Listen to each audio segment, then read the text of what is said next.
Today I'm talking to small business owners about their internet and phone provider. So Ruben, how's it going? I'm fed up. I need internet that can keep up with my caseload. The speeds I'm getting now are pathetic. With Spectrum Business, you get fast internet at a great low price. 200 megabits per second for $49.99 a month and a business phone for $19.99 a month. That's half what I pay now.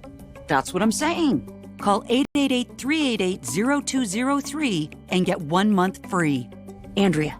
I'm trying to stream my classes, but it's impossible when my internet keeps dropping. Okay, breathe. Spectrum Business has over 99.9% network reliability. I need to keep expenses low, but my phone and internet bill is packed with fees I wasn't expecting. Spectrum Business doesn't have extra fees or contracts, so what you see is what you pay. I can work with that.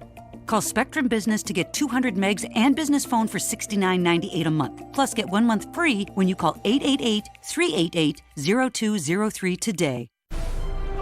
You're watching Veterans Week coverage on ESPN, brought to you by USAA. What a great way to continue celebrating Veterans Week as we welcome you to college football, presented by Ram Trucks as a part of Veterans Week on ESPN. Brought to you by USAA as we are in Buffalo tonight for some of that Tuesday night action. Miami and Buffalo Redhawks on the road taking on the Bulls. And look, coaches poll knew how good both these teams were going to be. In the East Division, coaches had Miami 1, Buffalo 2. And then the media, who we know never gets anything wrong, had Buffalo 1, Miami 2. Which one gives tonight? We'll find out together. With that, welcome into a little Tuesday night action. Mike Golick Jr., Matt Berry alongside. I love that we are starting a college football week on a Tuesday. I love that we're talking MAC football. And I love Mike Golick Jr. We have the responsibility tonight to introduce you to perhaps one of the best running backs in the country you haven't heard of, Jarrett Patterson from Buffalo. What a special player he is. Unbelievable. 51 yards shy of 3,000 through only 28 games. And this guy is an offensive lineman's best friend. He's going to make that extra man miss. He's low, he's compact, strong legs. He's a tackle-breaking, ankle-breaking machine in the open field, and he's going to be one of the best players to watch in the MAC all season. All you need to know is his coaches told us, and they said, we know that this is high praise, but he's got a little Barry Sanders in him. You hear that? I'm sold. You're going to enjoy watching this player run tonight. On the other side of it, you're talking about Miami. They are going to go with now their new starting quarterback because Brett Gabbert was out. A.J. Mayer filled in last week.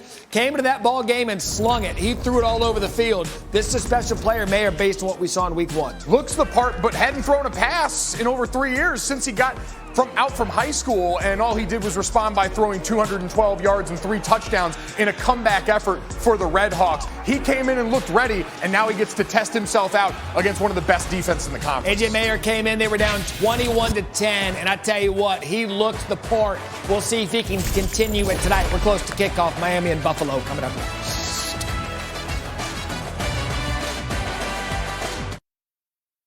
Did you know Spectrum Mobile is still the fastest growing mobile provider in the nation? More people are choosing Spectrum Mobile because it was built to save you money. Our unlimited and by the gig plans include unlimited nationwide talk and text, now with nationwide 5G included at no cost. And there are no additional taxes, fees, or contracts.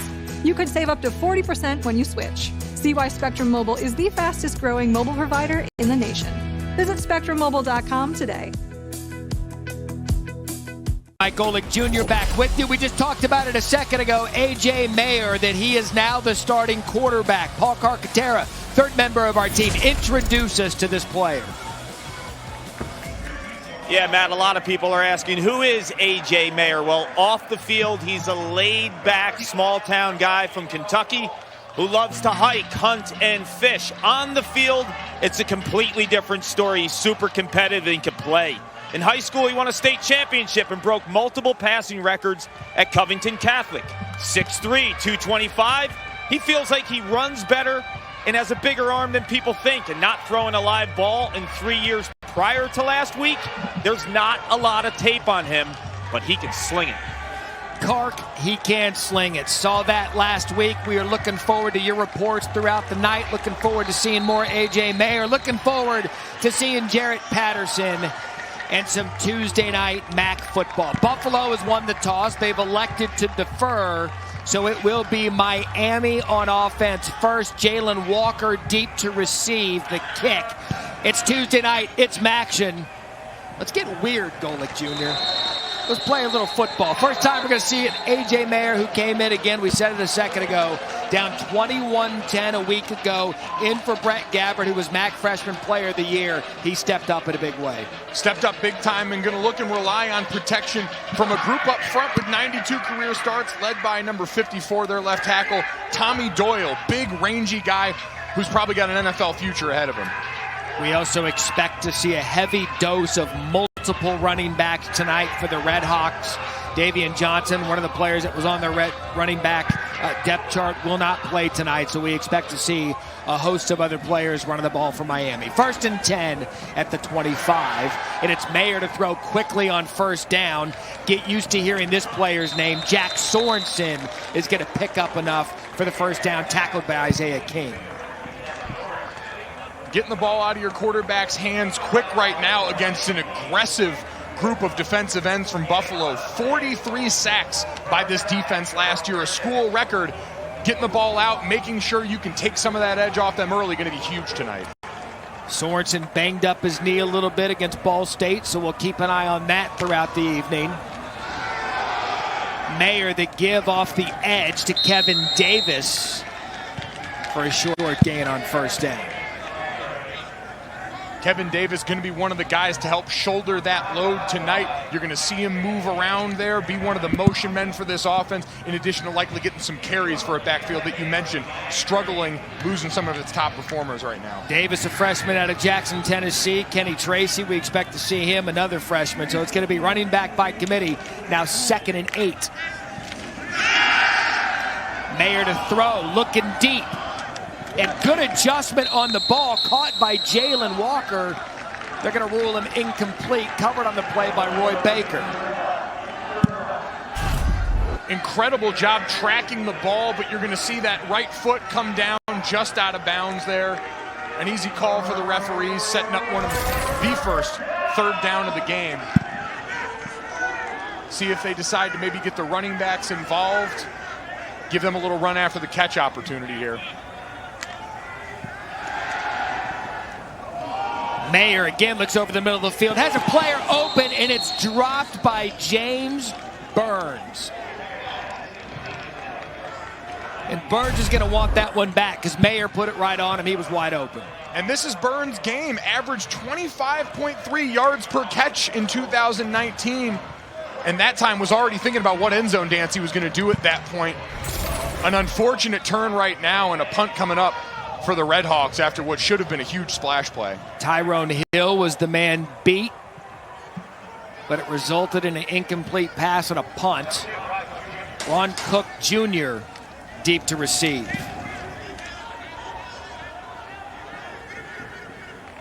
That ball is going to trickle out of bounds at about the 24-yard line.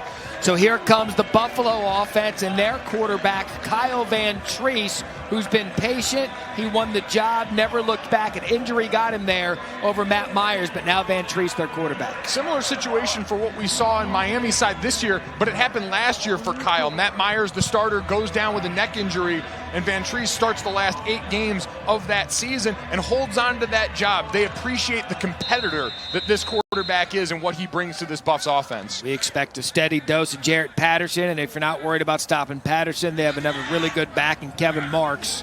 You'll see them both tonight, and they're going to pull it out of Patterson's stomach. Van Treese over the middle, caught by Antonio Nunn. Flag on the play. It's like they're going to get the defense for holding on that one, trying to challenge them in space.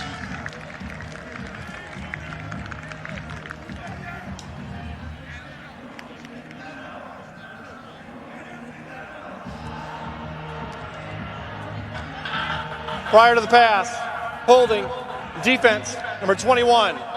10-yard penalty from the previous spot, automatic, first down. Sterling Weatherford, the guilty party. And Matt, I tell you, Antonio Nunn, number 1, matched up on Sterling Weatherford or any of these safety outside linebacker bodies is going to be a win for Buffalo all night. This is a guy in Nunn who accounted for 32% of this team's catches last year. Dynamic playmaker. Coach and staff told us if you got a quarterback, you got a running back, and a receiver, you've got a pretty good offense, and Buffalo has just that. Now at the 33, that's going to be Patterson just off the right side. Gain of 3. And you're seeing right now, Matt, Miami making a decision early, 8 players down near the line of scrimmage. They're going to commit one more than Buffalo can block early on in here. The respect for Patterson, they're going to have to make him pay. They're looking for a one-on-one matchup on the outside with Antonio Nunn and going to try and let him go to work.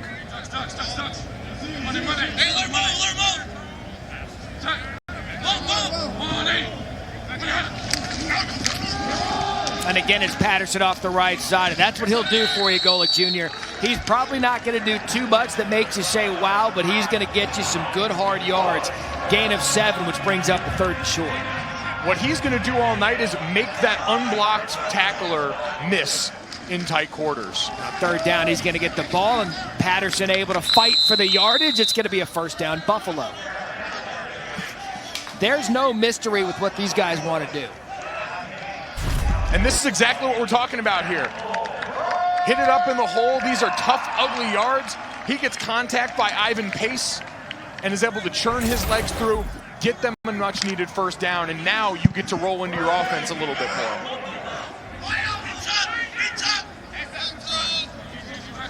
Ball at the 44-yard line.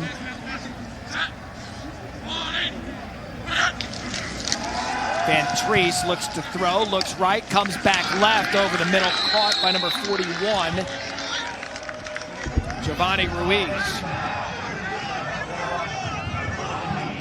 Former walk-on here.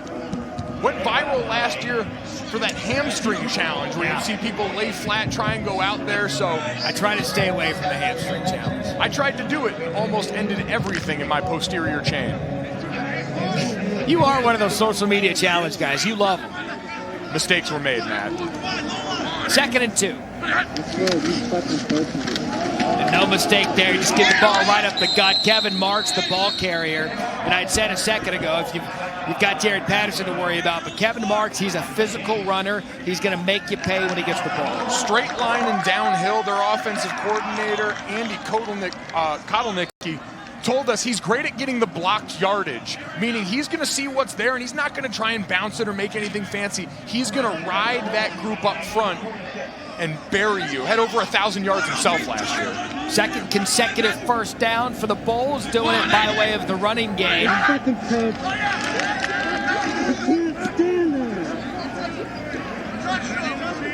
Play clock down to 3.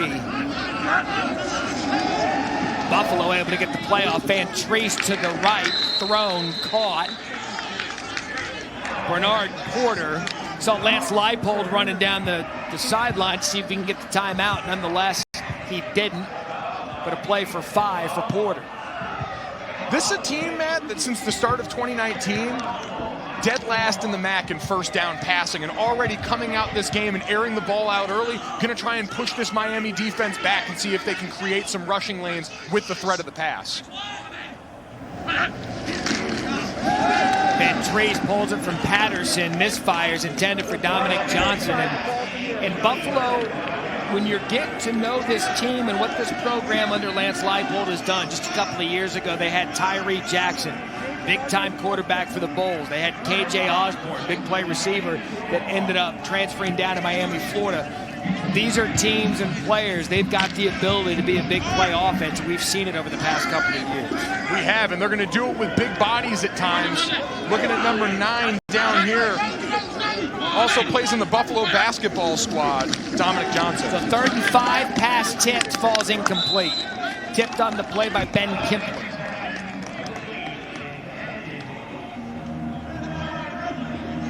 Zach LaFave intended for him. They like the tight end room at Buffalo, so 4th and 5 early on. We're going to see the offense stay out there. Love you're in no man's land right here, and I love this as a great opportunity for your offense to try and go make a play. Antonio Nunn, if you get him in any sort of one-on-one matchup down here at the bottom of the screen, could be a great look for them coming towards the middle of the field.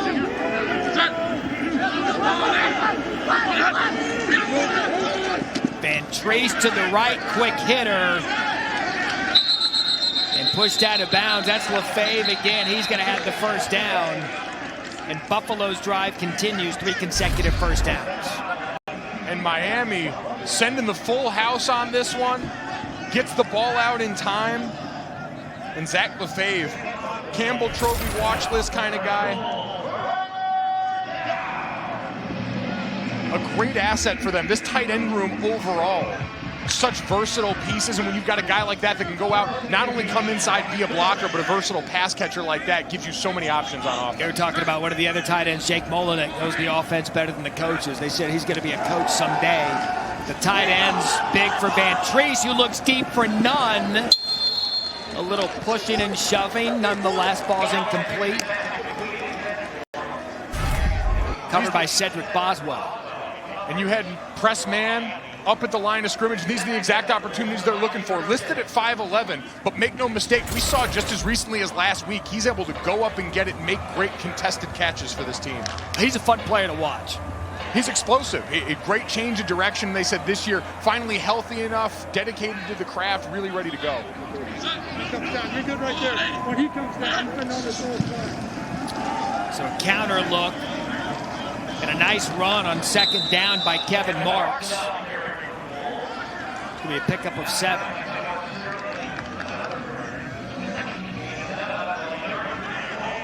And these guys, they'll eat field and they'll eat clock with this style of offense. A lot of running, and again, it's Marks. He's going to take it off the edge and come up just short of the first down mark. So it's going to be 4th and short. That's a play to set up the 4th down, knowing you're going to go for it. Yep, and look at the patience on this run. Kevin Marks, these shotgun runs where you start off almost going parallel to the line of scrimmage and then have to look, have the vision, and pick your spot and hit downfield. That's Mark's specialty, as now they get into, like you said, a no-brainer, 4th and 1, incredibly efficient play.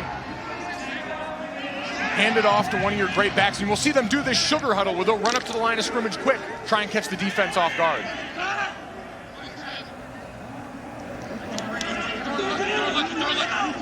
Sunday.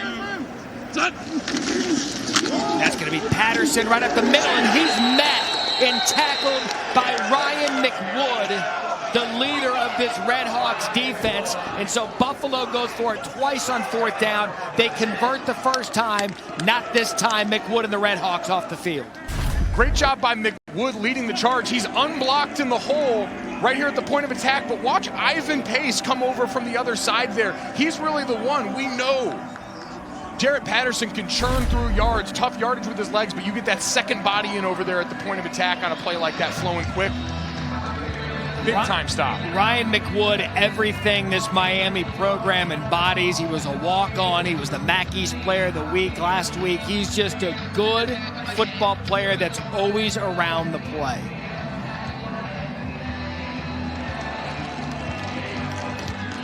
And so the measurement confirms it. What a stop by Miami after Buffalo just took pretty hefty chunk off the clock, pretty hefty drive, but nothing to show for it.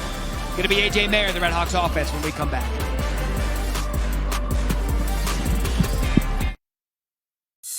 Spectrum is all about making it easier. And since we use our phones for everything, talking, texting, streaming, you can now also use it to manage your Spectrum services. Get the free My Spectrum app and easily make payments, update contact info, troubleshoot equipment, and get personalized chat support. The My Spectrum app is America's top-rated support app for internet providers. Download it from your app store today. Nabil Kareem here in your Bristol studios. Kent State, Bowling Green. Let's get you caught up on what's happening here. Dustin Crum to Isaiah McCoy, 10-yard strike. That opened the scoring late in the first. Matt McDonald, the BC transfer, didn't have a great debut. Looking real nice right here. 10-10 late first, Matt. All right, Nabil Kareem hanging out in the college football studio tonight with Trevor Mattis. Looking forward to seeing them at the half. Second possession for Miami. And it's a quick run for Davis on first down. The gain of 6. We mentioned Miami already now 2 games into the season and down to their 4th, 5th, 6th string running backs. They're going to have to get a group effort for everyone, and they're going to have to lean on that experience up front, especially on that left side. Danny Godlewski, Tommy Doyle, Caleb Schaefer. We saw it on that first drive out of Mayer, had a big play potential out of Burns, all for naught. Mayer going to throw again, look left, throw left, wide open is Sorensen, and the Red Hawks are going to move the chains after the big play, tackled by E.J. Brown. And you see that threat of run, getting the safeties to bite up. And Sorensen just does a great job of finding open space in the middle of the field. Capable hands. He's not going to run by you. He's not a burner, but he's reliable. He's going to make tough catches for you all over the field. And for a quarterback in A.J. Mayer, who's again in his second game that he's playing live action since high school, throwing meaningful passes, a huge, huge security blanket. Sorensen's going to be amazing on the New England Patriots. Book it.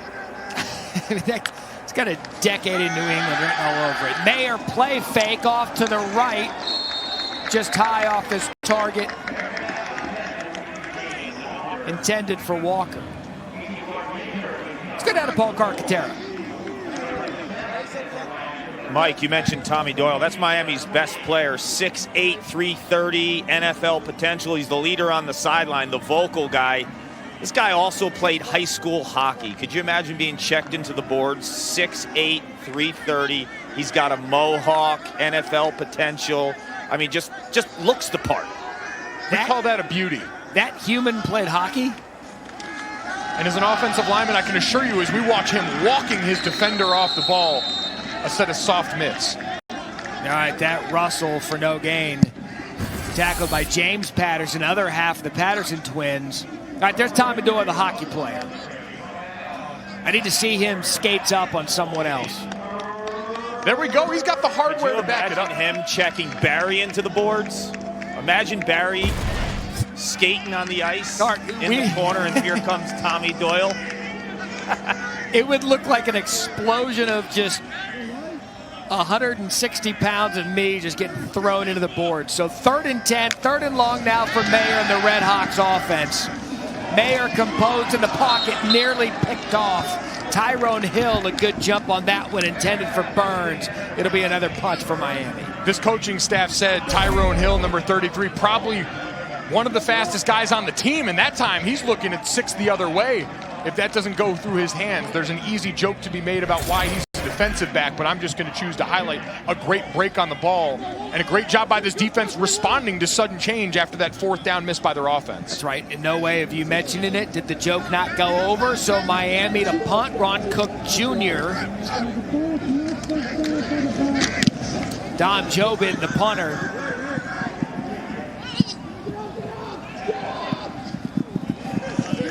Oh. And like a Rory McIlroy wedge, that thing checks at the 2. It's Masters Week. It's also Action Tuesday. Spectrum is all about making it easier. And since we use our phones for everything, talking, texting, streaming, you can now also use it to manage your Spectrum services. Get the free My Spectrum app and easily make payments, update contact info, troubleshoot equipment, and get personalized chat support. The My Spectrum app is America's top-rated support app for internet providers. Download it from your app store today. ESPN College Football is presented by Ram, built to serve, and in part by Pizza Hut. Order today at pizzahut.com. Transit Drive-In Theater hosted a social distancing tailgate and a watch party last week's game, and tonight's game located about 15 minutes outside of campus. So here's what I want everyone to do at Transit Drive-In. You hear me, we see you.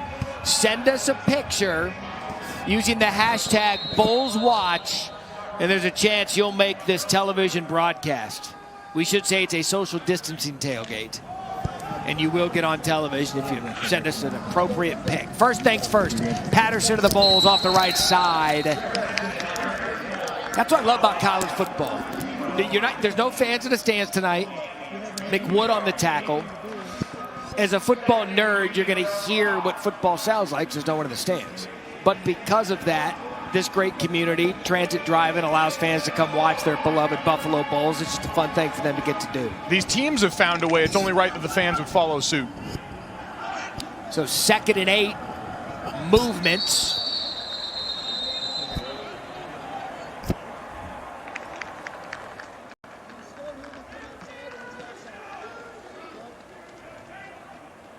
Offside.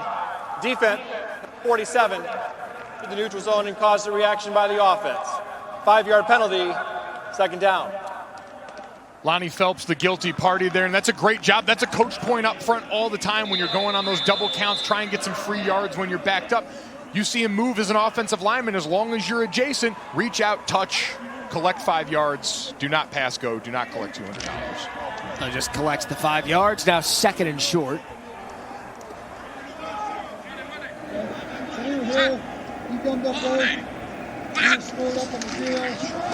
Patterson takes it off the left side. A good hard 3 yards for Patterson. Looks as if that'll be enough for a first down for Buffalo. And it's a battle on the backside all night when you see these stretch zones that Buffalo likes to run. I love it. It's a run and rip style up front. These guys are taking off, running laterally and trying to get their backside arm ripped up under a defender. And so you're going to see defensive linemen having to work across face like that, trying to track them down, because the minute you get a seal, that's when you're going to watch Jarrett Patterson cut one back and take one for a good chunk of yardage. 15 plays for Buffalo already. Jarrett Patterson, 6 of those.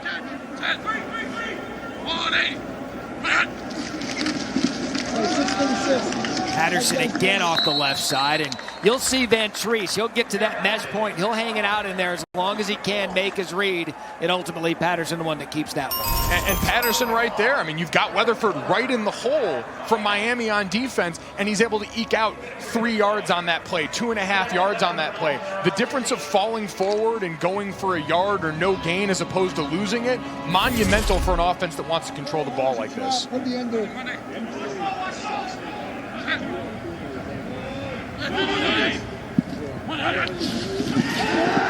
Van Treese play fake, looks left, nice touch on that one, intended for LaFave, and it is dropped by Weatherford. Had a surefire interception. Did Sterling Weatherford, LaFave, Van Treese get lucky he dropped it. And they go for the pick down there at the bottom of the screen. Weatherford not fooled and turns around and tries to make a play on the ball. So often you'll see those safeties, hybrid linebackers get caught chasing in that situation and go for pass interference. And that time, Weatherford does an outstanding job, sets up a 3rd and 7 here again. We're going to look and see press man on Antonio Nunn.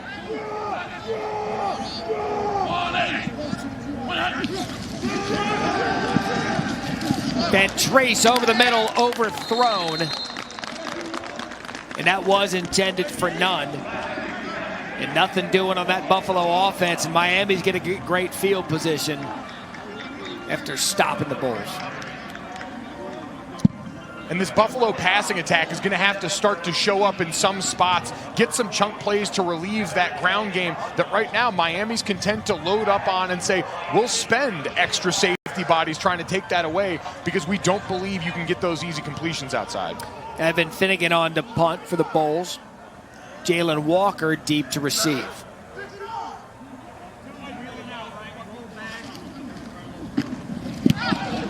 Pressure on. But Finnegan able to get the punt off, but the pressure certainly affected the trajectory of that punt, and it's going to be good field position for Miami. The Red Hawks ball, 2nd possession for them when we come back.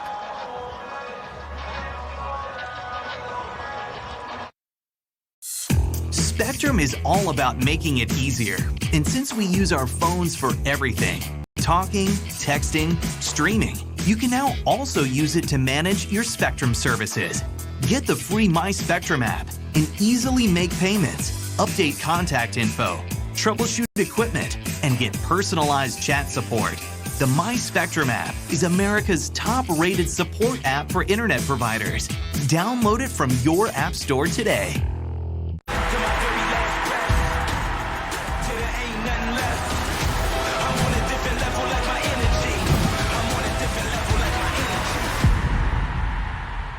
As if there wasn't enough going on in sports this week, and you get Crawford Brook, 12-round main event from Las Vegas. Matt Berry, Mike Golick Jr., Paul Carcaterra. Tuesday night, Maction, Miami and Buffalo 0-0. 3:44 left in the first quarter. 3rd possession for A.J. Mayer in the Red Hawks offense. Get the ball in Buffalo territory. 40-yard line to start this drive. It's going to be Zach Kahn on first down, and he kind of twists his body for a gain of 8. Look on the backside right here, number 89. Jack Calderon, their tight end, high school teammate of A.J. Mayer's, that time working hard inside to get a great seal. As we get closer to the red zone, Matt, he's someone I got my eyes on. Great chemistry going back to those high school days for quarterback and tight end. Cold Iron, 2 touchdown receptions last week. Mayer, the quick pitch off the right side. And that's Davis again, who we've seen a steady diet of in a running back by committee. Forced out by Hudgens. And these are great wrinkles off of base plays. Chuck Martin was my offensive coordinator at Notre Dame my last year, and we had about 6 run plays in the offense. When we got to talk to him this week, I said, Coach, you changed it up, you added anything? And he said, no, we're going to window dress it, we're going to make it look different, but ultimately for the group up front, they're running one-back power right there. They're going to run inside and outside zone. They're going to keep it simple and execute at a high level. So 1st and 10, that's Kahn on first down, nothing doing. You talk about Chuck Martin. He said, you know what? You weren't the biggest. He said, but you can pull as good as anybody from the right side. You liked running the Zach Martin side, which I understand. When you can run towards the future Hall of Famer side, you do that 10 out of 10 times. I was just happy to be pulling off the backside of that block and trying to create some daylight. Chuck Martin, a guy who's coached on both sides of the balls at a high level, a national championship caliber coach at Grant Valley State. You like drafting Zach Martin, did you? Just follow him. Follow him to freedom. Mayer, pass intended for Sorensen. There's going to be a flag on the play, defended by Hudgens again.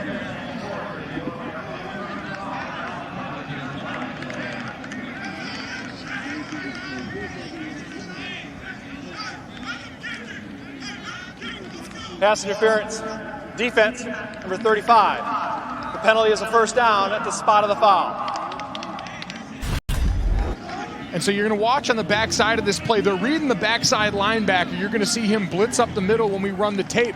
Everyone on the backside's blocking big. You have the lineman blocking the defensive lineman. The quarterback puts his eyes on that backside linebacker. He commits down, he's throwing it out. If he bails to cover that slant, that route, you get to hand that off against a favorable look in the box. Defenders following Zach Kahn on the play fake. So it's going to be another first down for Miami.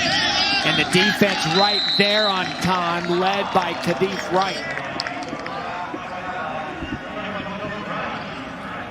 So Kadif Wright along with the linebackers on the play.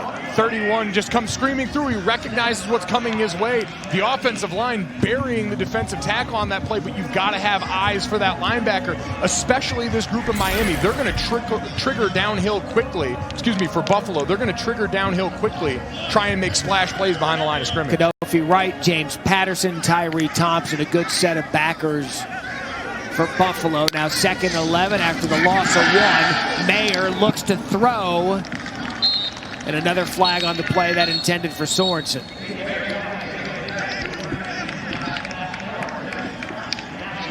That looks like Tyrone Hill going to be the guilty party, number 33. A lot of grabbing downfield for these Buffalo defensive backs.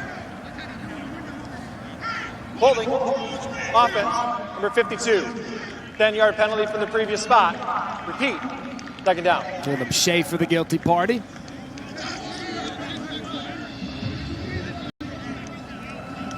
And now you're backed up 3rd and 14. Excuse me. 2nd and 21. We're backing that one up. Got 2nd down in this play. So still a healthy menu on this one as we see Jack Sorensen jog off for a break right now.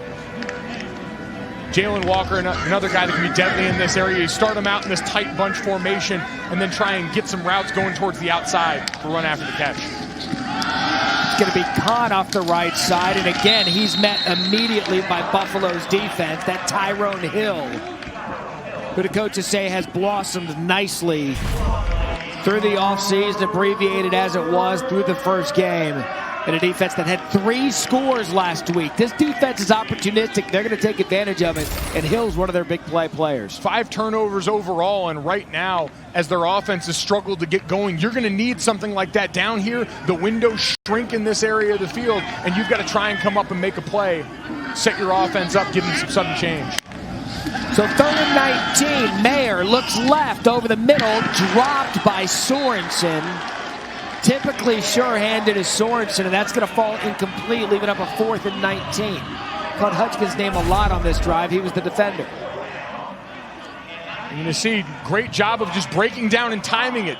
Doesn't get there too early, going through the back of the defender, but able to sneak a hand in there. Just a great job of timing on the break, and now sets up a field goal try for the Redhawks. Going to be Henry Beckett on to attempt the field goal. 42-yard attempt. Ball spotted at the 25.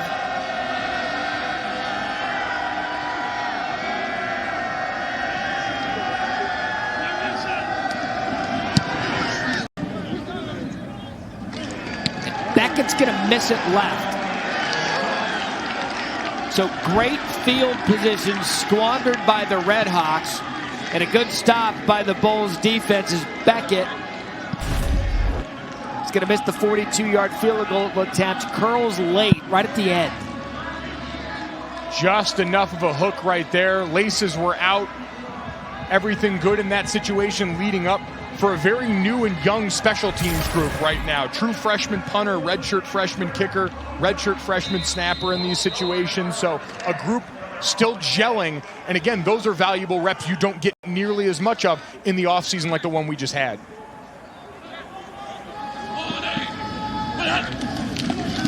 So Van Treese hands it off to Marks. Marks off the left side.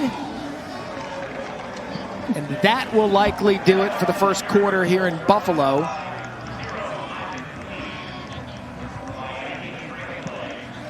Tell you what, Matt, in the early going, very impressed right now with Ryan McWood and Ivan Pace. The linebackers for this Miami defense are playing fast and physical. They are shedding blocks, and they are running with this Buffalo offensive group. And we saw McWood and them come up big on Jarrett Patterson on 4th and short that stopped Buffalo.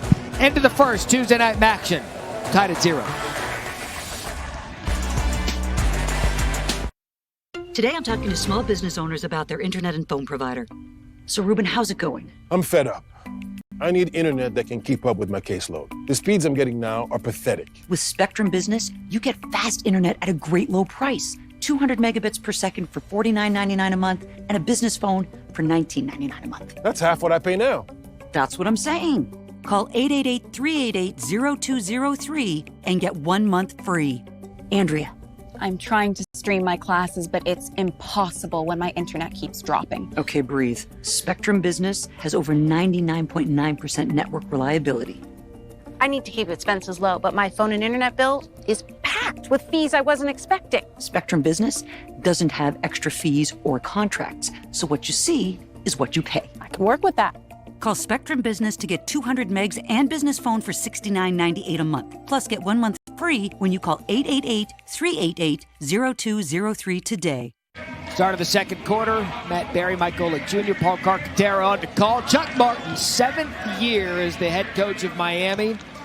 See the first 30 games, 4-26. Last 32, 24-8. Best of the conference over that span. And that includes a conference most 16th MAC title. They won that last year, first since 2010. And Chuck Martin, he's honest, and he'll tell you, look, you're going to need patience, but I'm going to build this thing the right way. And he has certainly done that. 2nd and 7 for Van Treese in Buffalo. Quick throw to the left, caught by Marks. He's able to sneak to the outside. Forced out of bounds by Ivan Pace. And a first down for Buffalo. And you mentioned Coach Martin building this thing brick by brick. He said, we're going to be a program that recruits high school players. About 99% of our guys, not a lot of graduate transfers in this program. And that's why he lauds their depth, because of that development they have with guys that come in from that time, go through their program and learn how they do business. It gives them a chance in every game. And Tree's quick throw, no one home, none.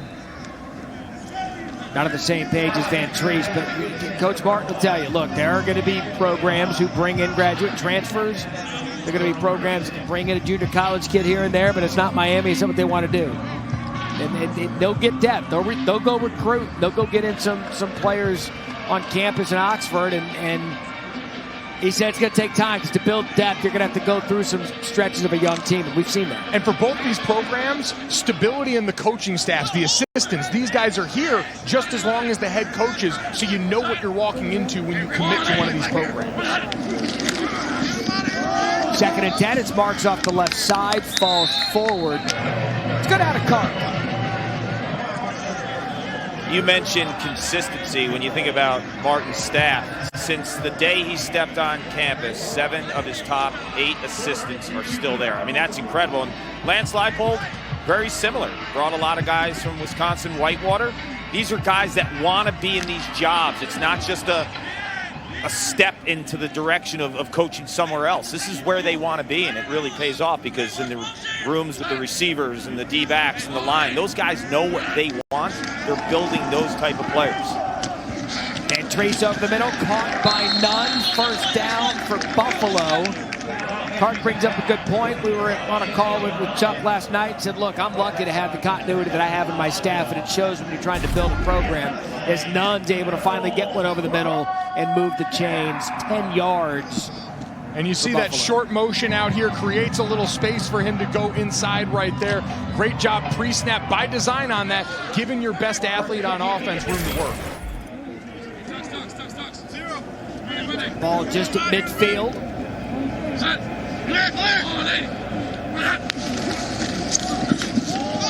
Van Treese is going to keep it himself. Faked it to Kevin Marks, pulled it out, had some room on the left side, and we're not going to confuse Van Treese with a dual threat, but that's 8 yards and a good chunk on first down. This coaching staff said he's not going to win the Heisman out here, pulling them and running, but just that threat right there, Matt, we see so much read option in college. It's not about establishing the run or establishing him as a down-to-down threat, but just to know it's there so the backside of that defense has to think a second longer. It's about keeping them honest, and they're certainly going to have to do that now. 2nd and 2, back in Miami territory. Van Treese boots left, looks deep. Almost caught one-handed by Bernard Porter. Let's go back to the studio, Nabil Kareem. All right, thank you. Let's get you caught up on Kent State and Bowling Green again. Isaiah McCoy, we already showed you had that one touchdown. Well, the junior, he's going to double it. This one, a 32-yard score. A great start to the season. 3 TDs on the year, 24-10 in that one, Matt. Nabil, thank you. That's what I love about Maction. You get it Tuesday, you get it Wednesday. You really get football all week. I'd say it's starting to get cold in Buffalo. 70 degrees out there today. That's golfing weather. It's a beautiful thing is what it is right here. As is a 3rd and 2 in this offense right now. All Marks on this drive off the right side, and Marks makes a man miss. Kevin Marks, big run on 3rd and 2. We came in talking about Jared Patterson, but it's actually Marks doing the work on this drive. 30 yards, first down, Buffalo. And it's your center, number 62, Mike Nowitzki, getting that hook backside and clogging up the lanes, getting a great seal. Was able to make McWood miss, which is not an easy task. So now the Bulls have a good opportunity with great field position. Tackled on that play by Dominique Robinson, the converted receiver who plays defense for Miami.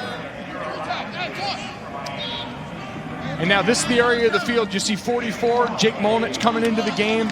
You've got 89, Zach Lefebvre down here. These 2 tight end sets where you can get these guys bunched down. Defense is going to commit to the box on here. This is when you get looks for Antonio Nunn split out by himself, or down near the bottom of the screen here, how about the basketball player, Dominic Johnson, all 6'5" of them.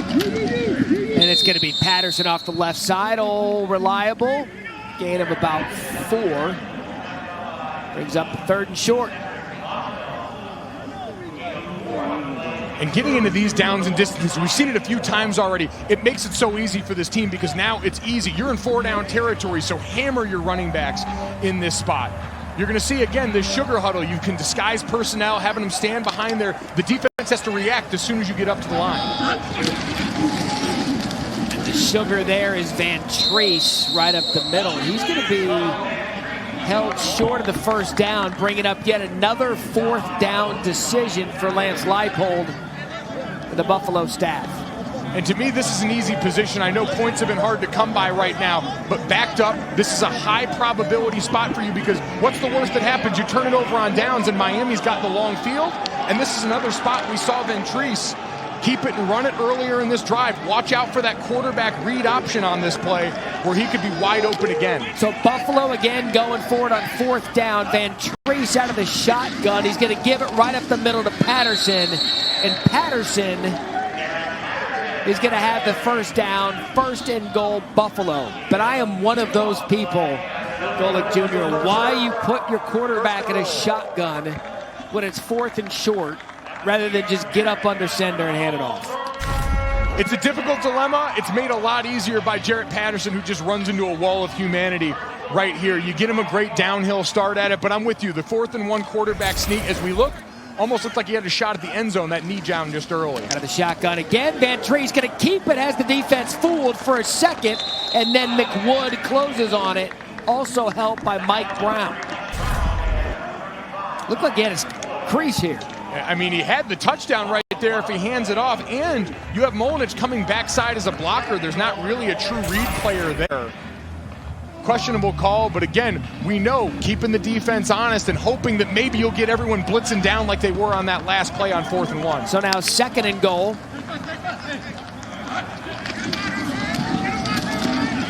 Jarrett Patterson gets into the end zone. Touchdown, Buffalo. 14 plays, 75 yards. And Patterson, the all-everything running back, is going to take it in for the first score of the game. And it's not always pretty, but Zach Lefebvre on that backside, your tight end, staying with that block, driving his feet through contact, so it's not a free hitter on the running back, and all of a sudden it's 2 guys moving into one body, all landed in the same end zone. Alex McNulty on for the extra point.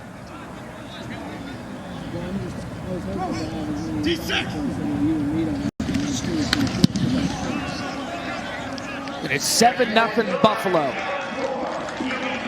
A lot of plays, a lot of time off the clock. Exactly what they like to do. It is 7-0. 9:20 in the second.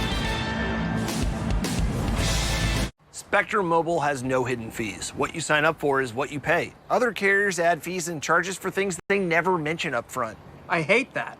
The new gardener hit us with an I got stuck with a thorn fee. And there's a $12 surcharge for singing to the plants? For what? I did ask him to sing to the plants, but $12? The plant said he's not even good. Switch to Spectrum Mobile and avoid any hidden charges and fees. This one just says, I am scared of bees, $10. Where did you find this guy? He found me. Tomorrow is Veterans Day, and we honor an American hero, Guy Allegretto Jr., who grew up in Elmira, New York. Guy served as a U.S. Marine in the Vietnam War and the Battle of Quai Son. He currently lives in Buffalo. He loves Notre Dame and Buffalo football. He gives the Bulls regular motivation speeches and happens to be a mentor of mine as well. Guy, thank you for your service and your passion for life. Clark, great stuff. We echo those sentiments with all of our servicemen and women. And after this kickoff from Alex McNulty, we will show you a snippet of the pep talks that Guy sends this Buffalo team. Here it is. Every game, you have to match their intensity and you have to match their physicality every single play. If you are not prepared mentally and physically to accept this challenge, you will not win. But I know this coaching staff, and I know you, and I know this brotherhood. We will be prepared. And a baby Guy. Matt, if we weren't social distancing right now, I'd have put you through a wall. Incredible. Mayer deep on 1st down, intended for Sorensen. If we're being fair, it wouldn't take you much to put me through a wall. 1 and 2. How about Guy? Just incredible. And he's a guy that's been around and known this program for a while. Has a relationship with former Buffalo head coach and current Notre Dame offensive line coach Jeff Quinn. So he's had a chance to speak to the Fighting Irish that he's such a fan of as well. And just such an incredible story. Can't thank Guy enough for his service. And like you mentioned, all the servicemen and women around here that little added oomph right there can help everyone's day. God bless America. Get me a pep talk. Injured player down on the field. It's Tyrese Woods, the injured player for Buffalo. Time out on the field. All right, we're going to step aside as Tyrese comes off the field at his own power. Back after this. Spectrum is all about making it easier. And since we use our phones for everything, talking, texting, streaming, you can now also use it to manage your Spectrum services. Get the free My Spectrum app and easily make payments, update contact info, troubleshoot equipment, and get personalized chat support. The My Spectrum app is America's top-rated support app for internet providers. Download it from your app store today. ESPN College Football, presented by Ram, is brought to you by Samsung QLED TV, the official TV of ESPN College Football. Oh, that's why I love college football. The players got the new locker room during quarantine, the Murchie Family Fieldhouse in 2019. And I tell you what, if there's one thing Lance Leipold has done remarkably since he's taken this job, it's build the facilities of Buffalo. I was just there 2 years ago, 2018, called this very game, Miami versus Buffalo, and to see where the facilities were under construction to where they are now, just a remarkable job, Murchie family and everyone involved with this Buffalo program. 2nd and 10 for Mayer, the handoff to the right side. That's Ontario Russell going nowhere.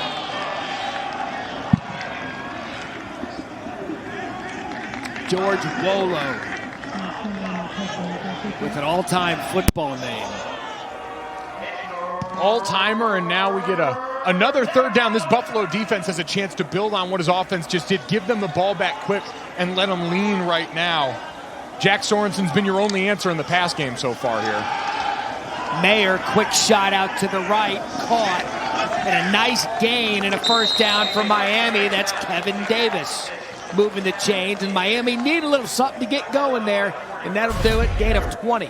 And you see, right here, you're going to see Sorensen on the outside, Jack Calderon right here, number 89, both clearing out space. The defenders are running with them, worried about those passing threats downfield, and you get an easy underneath for Kevin Davis. And a much-needed first down. Give them some breathing room now. Get back into your base up. Haven't had any plays to get them feeling a little bit of momentum offensively. Let's see if that'll do it. So just shy of the 50-yard line after the gain of 20. Mayer, the fake, tries to climb the pocket. Intended for Cold Iron. Thompson and Gross on the coverage after avoiding the pressure here. And a great job by the right tackle, Caleb Schaefer, right here, working right back there towards the end of the play on Malcolm Kuntz, who was last year second in the conference in sacks, led the conference in sacks with 9 last year as a dynamic edge rusher. Schaefer's a guy that was playing left guard before this. Kuntz, first team All-MAC selection, and Mayer hit immediately after it's thrown, intended for his high school buddy Cold Iron, and he's going to want that one back because Mayer stood there, made the throw, dropped it. Just a free hitter coming from the outside. You're seeing the pulling guard there, so you've got the play action working the other way. Quarterback can't account for that guy. Turned his body the other way. And that's his high school buddies counting on him to go out there and make a big play, and instead, 3rd and sizable. Yeah, it's a play when your quarterback's able to stay in there, take the hit, deliver the ball. You're going to have to come through for the quarterback. Now 3rd and long. Mayer pump fakes, is going to go deep. And that's going to be intercepted by Roy Baker. Turnover, Buffalo. Opportunistic a week ago. Do it again tonight. Mayer the interception. Baker covering James Burns to come up with the pick. And it's been interesting. These Buffalo defensive backs have been flagged a few times. Physical at the top of the route, doesn't bite on the slant and go right here. And instead you see 18 turn around and make a huge play on the ball. More turnovers for the Buffs on defense. Back after this, 7-0.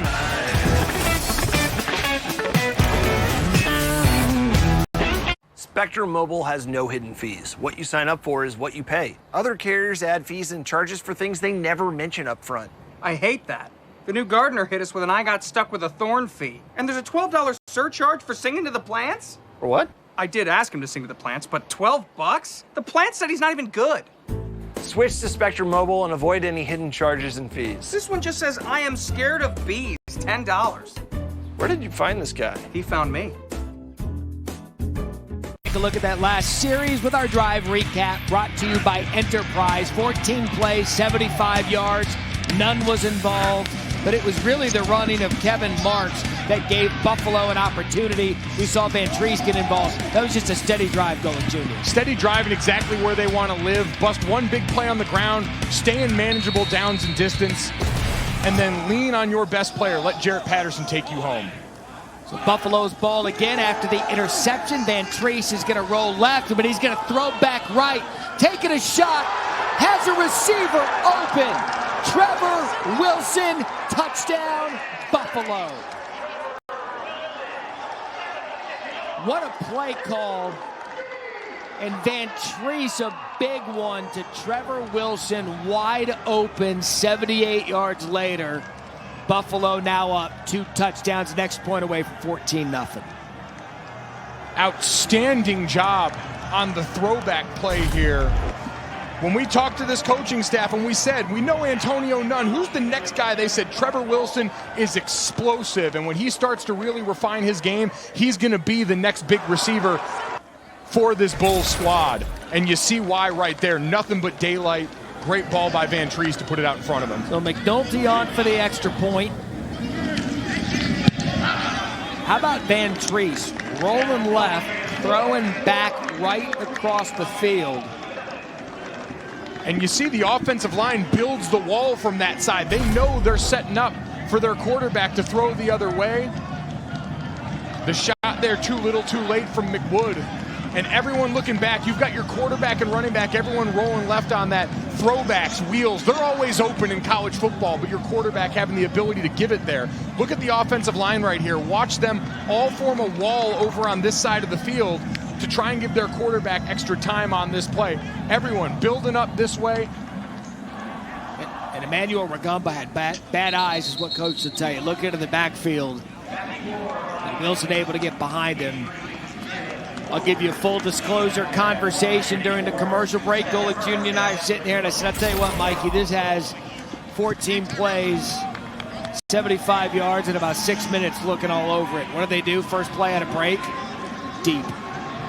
And we talked about it. They came out at the beginning of this game throwing on first down more than we're accustomed to. They understand how teams are going to play them because of this rushing attack. And I have an apology, Matt. I have heard you, Bulls fans, hit him with the Buffs going to break. We know it's the Bulls around here for Buffalo. Put some respect on their name. What did I hit him with? I hit him with the Buffs. Oh, you did? know it's the Bulls. Oh, yeah, okay. Well, you know, that's going to be a flag. We'll give you that one. But you know what they are 100% of the time? Buff tough. Give them buff tough. Got a buddy of mine here at ESPN, Ed Marlette. Big Buffalo. Kickoff out of bounds. Kicking team. Ball be placed from the 35-yard line. First down. Let's go to the studio, Nabil Kareem. All right, thank you, Matt. Coming up at halftime with Trevor Maddich, we're going to talk about this COVID situation. 2 more postponements in the SEC. Will they be rescheduled? When will they be rescheduled? We got more Maction highlights for you. And Tuesday takeaways. It was a great weekend in college football. And here's a shocker. Trevor likes BYU, Matt. Nabil, thank you. Rob Lemley producing at halftime tonight. I'm going to have to talk to him about doing the halftime pop at 7 minutes, 40 seconds left in the second quarter. Staple, halftime pop, 4 minutes under. Bold strategy, Cotton. Let's see how it plays out for him. We'll see how that goes for Len and the crew. Great job by everybody who works on weekends in those college football studio wraps. Down. Ball at the 35 after the kick out of bounds. See if A.J. Mayer in Miami can respond. Play fake, roll right for Mayer over the middle. Caught. Jack Sorensen, Mr. Reliable.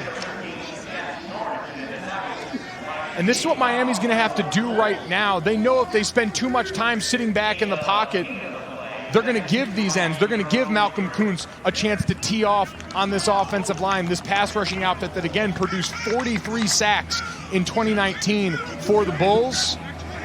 Now you get yourself a manageable down and distance. Now you get a chance to let Zach Kahn come down here and lean on him. So second and short, it is going to be Kahn off the left side, has some room, and a flag on the play.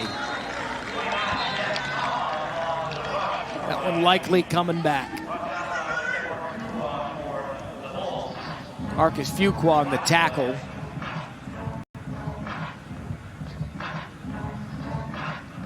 Holding, offense, number 54. 10-yard penalty, repeat, second down. I have been waiting to call this large man's number all night, Matt, as we're looking inside right here at the big fella, Eddie Wilson, 320 pounds of thunder wearing zero. The prophecy foretold, Matt, at the beginning of the season. I said only defensive linemen over 320 pounds should be allowed to wear this number, and he is the one I have been searching for. What a legend. Where's Rex Specs? Just goes for it. Second and 12 now. Kahn off the left side, met by a host of Bulls defenders, able to get away from it. That's a good hard run.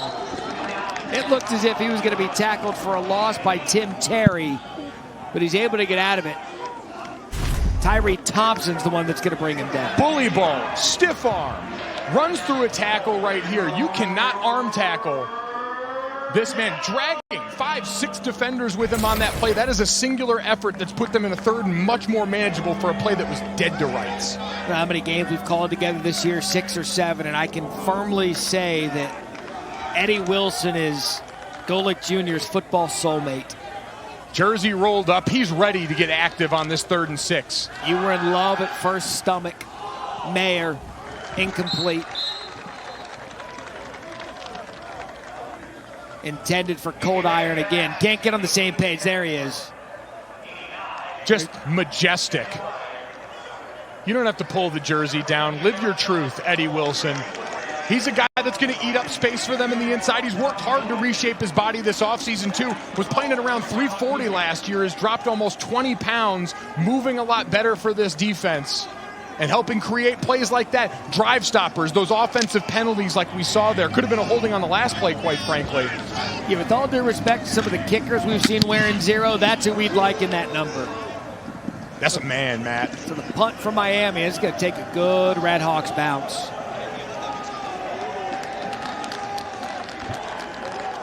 That's going to settle at the 3. And if my man Golick Jr. had a rose, that fella would get one. Buffalo 14-0, 5.5 left in the second. Did you know Spectrum Mobile is still the fastest growing mobile provider in the nation? More people are choosing Spectrum Mobile because it was built to save you money. Our unlimited and by the gig plans include unlimited nationwide talk and text, now with nationwide 5G included at no cost. And there are no additional taxes, fees, or contracts. You could save up to 40% when you switch. See why Spectrum Mobile is the fastest growing mobile provider in the nation. Visit SpectrumMobile.com today. Right, fresh off their big double overtime win over Clemson, Notre Dame squaring off against Boston College Saturday, 3:30 Eastern, then 7:30 Eastern. Number 13, Wisconsin, back to playing football. Couple weeks off because of a COVID outbreak. They get Michigan, who, well, they're struggling. They get the Big House in Ann Arbor. Both games ABC and the ESPN app. Would you, sir, like to address the Notre Dame win? This is your moment. Well, it's an incredible moment, and I was just going to say it had to be cool for Red Hawks quarterback A.J. Mayer to watch his younger brother, Michael Mayer, the star freshman tight end for Notre Dame, get a couple of big plays late in that one to help the Irish victory. At Barry, Mike Golick Jr., Paul Carcaterra on the call. 1st and 10, deep in their own territory. Great punt for Miami. It's going to be Jarrett Patterson on first down. I meant, did you want to address anything that happened, when the clock went final? Oh, yeah, listen, in that situation, the Notre Dame student section rushing the field, it can't happen. That can't be the visual that stays with people during the middle of a global pandemic after such a great win like that. It's a situation that you hope in the future the university can do more to try and address. Hopefully we don't have more situations that come up like this with the situation we're in to dull the shine on that moment. Wow, I didn't think you were going to answer. I didn't even put you on the spot there. Always ready, Matt. Always ready. It's a great college football moment. Now 2nd and 6. Van Treese. Little back and forth with Nunn. Covered on the play by Rugamba. Tell you what, though, and that's what I love about college football. You go into a game, DJ Uiagalelei, stud true freshman. Notre Dame hadn't showed up in some of those big-time moments they've had in the past. And now they're square in the hunt for a college football playoff. Just a great football game to watch on what's been a crazy season. It was stellar game by Kyron Williams. We're talking about running backs in this game. Jarrett Patterson, everything in the MAC here. Kyron Williams bursting onto the scene for Notre Dame in that backfield. A great all-around performance by him. 30-second charge timeout. Buffalo's going to take their first timeout. Miami still has all 3. Buffalo with 2. So there you look at the Notre Dame offense.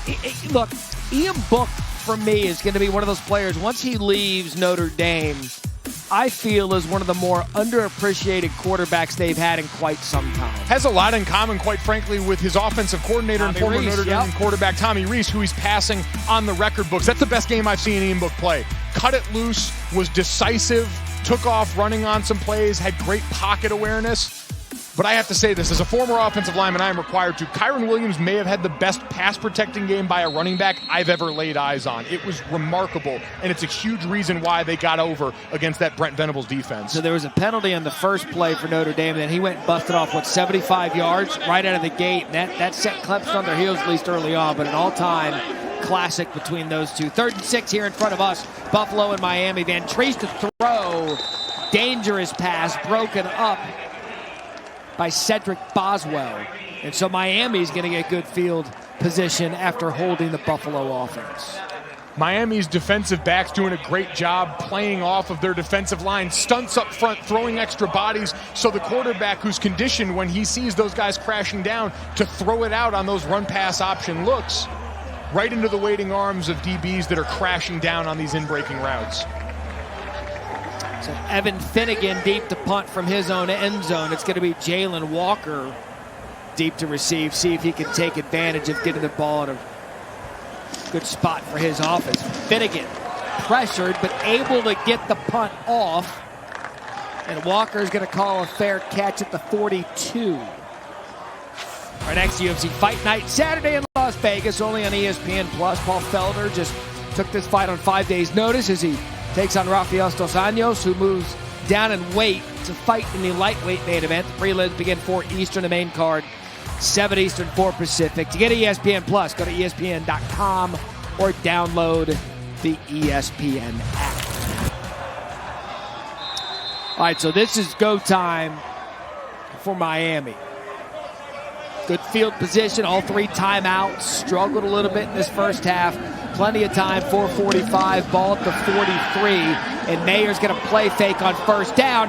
Has a receiver and another drop for Miami. And that's the second drop on a wide open play we've seen out of James Burns.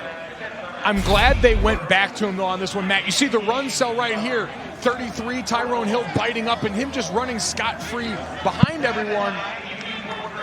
And twice now. Those are going to be the difficult ones, and that's what's defined this game so far. 2 drops by Burns, albeit that one a little further out in front of him. Jack Calderon, their tight end, with a critical drop earlier, Mayer's former high school teammate.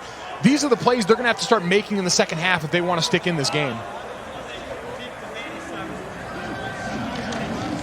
Miscues for Miami early on, and they're going to try to run it up the gut. Nothing doing there. Tackled by big number 95, Tyrese Woods. And if you're Miami, it's not a staple of your offense, but I think you've got to start to mix in some motion. We're seeing Kevin Davis come on the field, number 26. He can be that motion man for you sometimes. You've just got to, at the snap, start to get these linebackers, especially for Buffalo, on their heels. James Patterson, twin brother Jarrett Patterson, they're such downhill players that if you're not giving them some eye candy at the snap, it makes life too easy.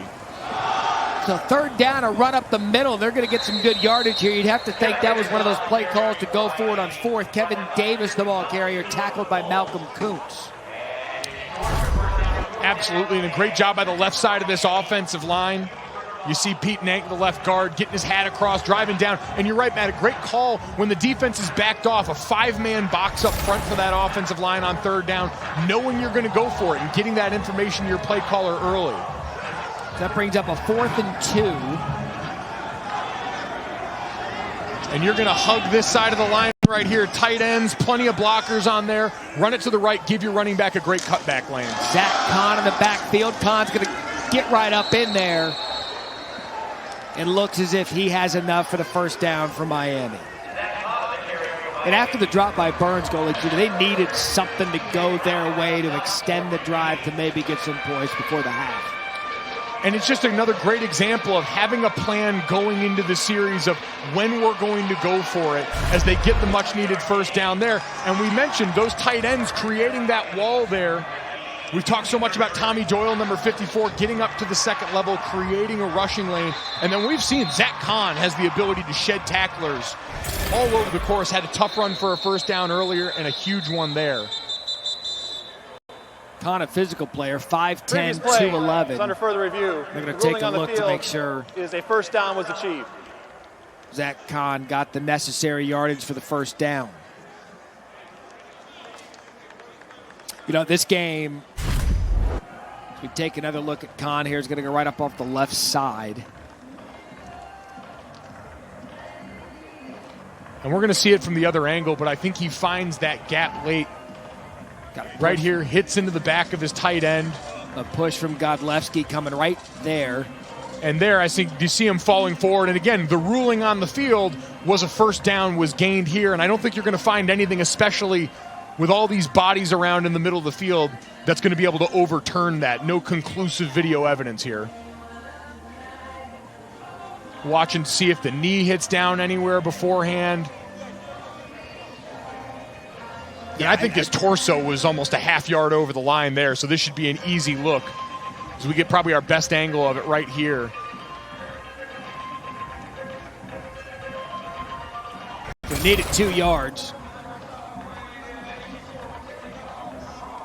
I always love that. We've got the benefit of all these big monitors. They got to call a ball play and look through that little tiny screen. I think my cell phone screen's bigger than that.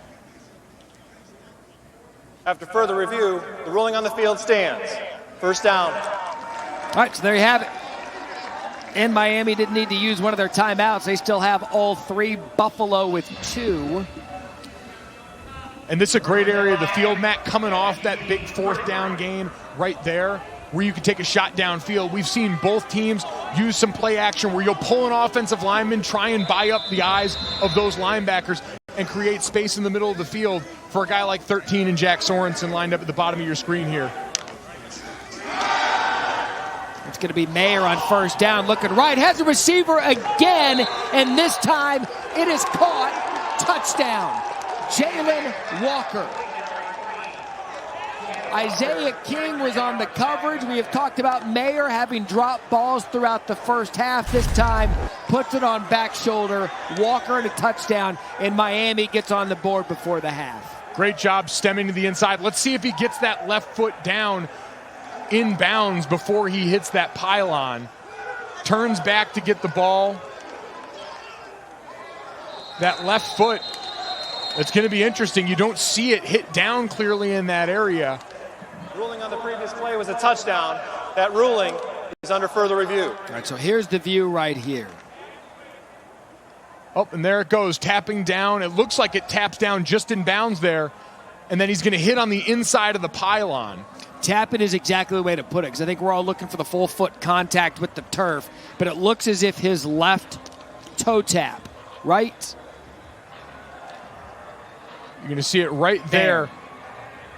Wow, from this angle, it looks like it doesn't hit the ground. Now, either way, he's hitting on the inside of the pylon, so this should stand. I was worried initially about if that foot had hit out of bounds potentially. The white cleats kind of blending in with the white out of bounds marker. Tap. There. But you can see it. It doesn't look like it hits. Is he flying? Is he inverted? What are we doing here? And again, hitting on the inside of the pylon there, it's going to be wherever the ball is as his body touches that pylon. That's both the plane in the end zone and the out-of-bounds portion. We see running backs get into trouble here all the time, Matt, when they're running towards the pylon, ball in their outside hand. But you see this. Let's have another look. Here. Let's bring that back. I want to see it, that close-up. I'm telling you, I think it kicks, but it never hits right here. You can fit a credit card under there. It looks like you're vertical, but I think ultimately that never touches down, and really that becomes less the issue now that we know it was all inbounds anyway. I think his body's still hitting on the inside of that pylon is going to have him good to go. Which end result is going to be a touchdown, but now if we think it's going to be a touchdown, can we talk about the miraculous athletic feat of his feet to not touch the ground there and stay up? It's incredible. I don't know how that's possible.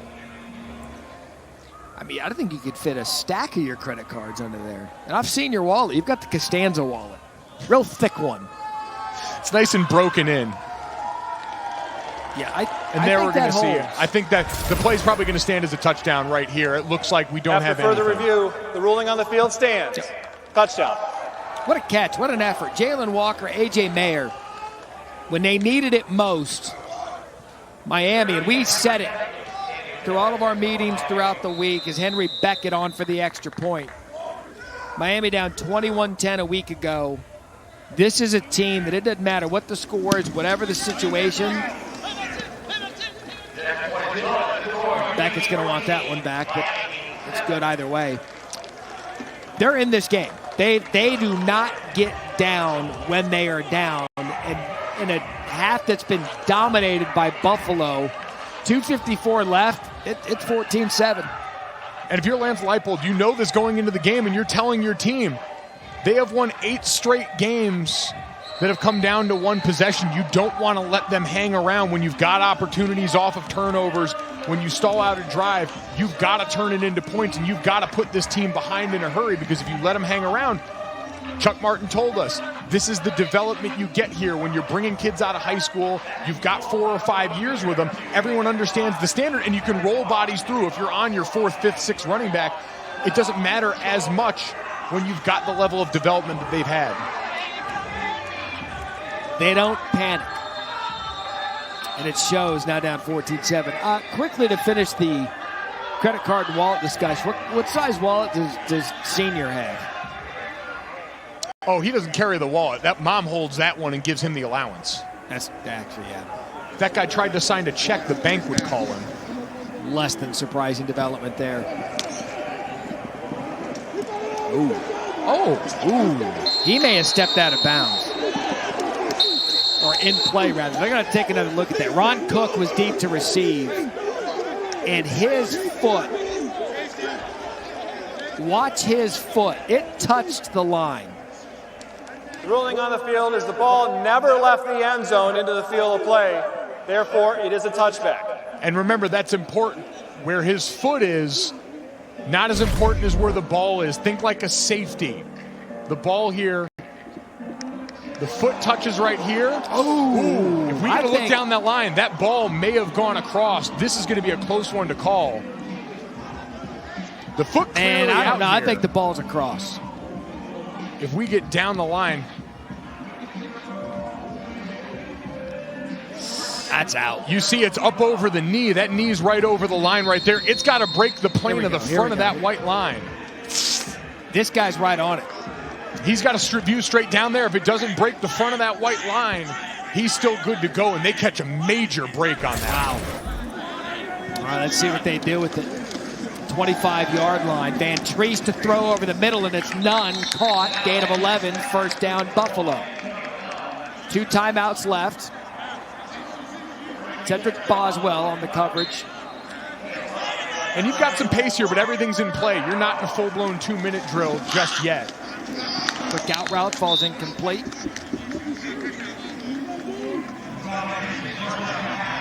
Middle of the field's wide open. This is when runs, just like we saw from Miami on that last drive, as you get into different downs and distances, and especially as they get towards midfield, mixing a run in on 3rd and medium, 2nd and long, where all of a sudden you can pop one with this group as you go 5 wide right now. Marks motions back into the backfield. 2nd and 10. They're going to give it to Marks off the left side. And a good, hard, shoulder-leaning run out of Kevin Marks. Tackled on the play by Sterling Weatherford. And just what we were talking about there, Matt. You watch the backside run their legs on contact and keep everybody moving. These defenders have gaps to play, and your job as an offensive lineman to keep your hat play side and to run him through that gap as he tries to maintain his responsibility, open up a nice lane for your back. So under 2:30 now, Buffalo still the 2 timeouts, just shy of midfield. Van Treese play fake, rolls right, throws to the sideline.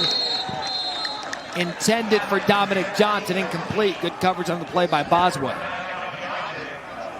This Miami secondary's been on top of it all day, not buying into the misdirection here.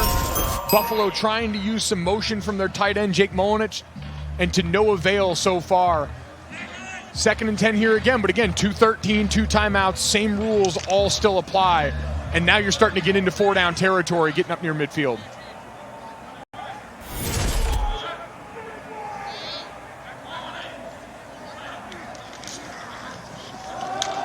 Again, it's Mark, shows good patience. Gain of 4.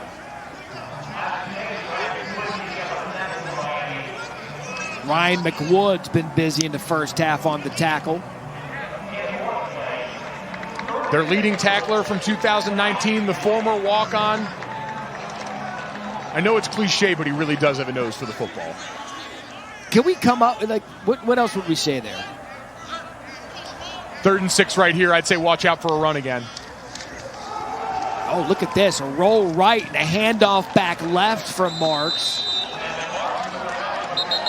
So a minute and a half left. That sprint draw you see Clemson run all the time where their offensive line just stops and turns. This time their group's trying to get you to run and then see if you can get that defense committed upfield, make a nice easy lane. Sort of design cutback for your running back on that play. Now you set up 4th and medium in this spot.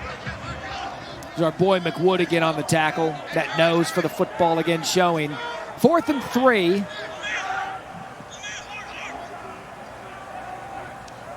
I'm surprised Chuck and Miami didn't take a timeout.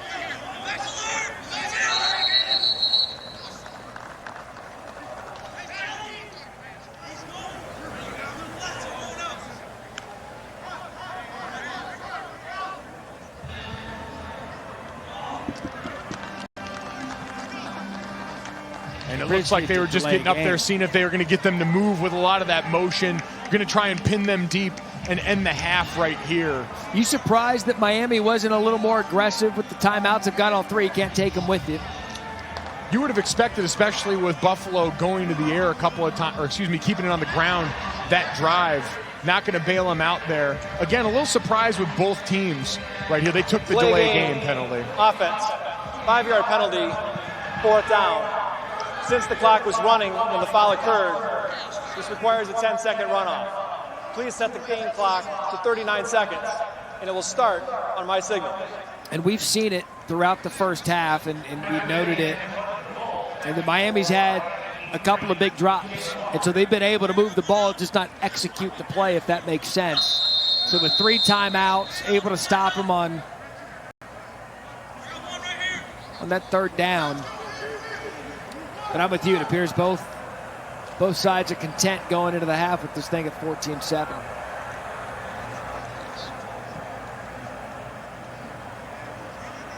Evan Finnegan on the punt.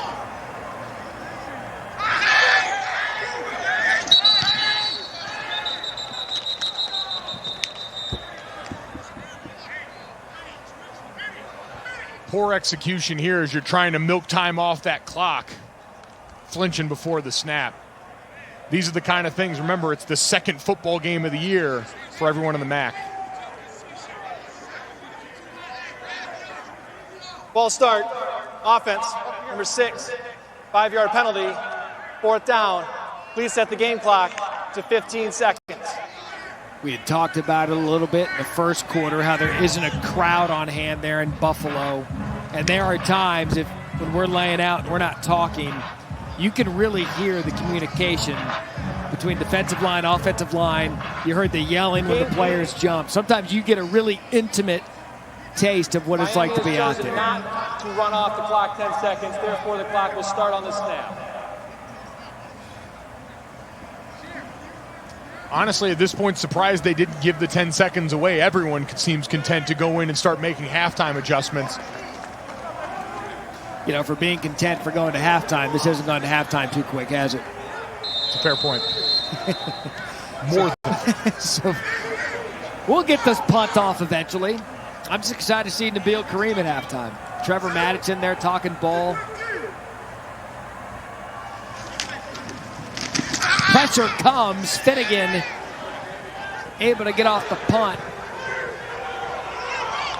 And if you were wondering whether or not Miami was going to call a ball play at that point, that punt there at about the 7-yard line's all but going to confirm.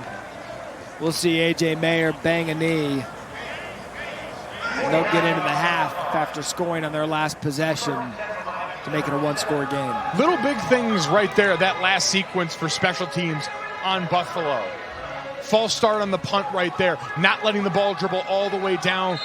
Get every yard you can out of this situation. A lot of coachable moments. Special teams, one of the biggest areas we've seen take a hit on this uncertain offseason. Inability to finish the half strong. A couple of mental errors as Lance Leipold will go to the half with his team up 14-7. But we've said it numerous times.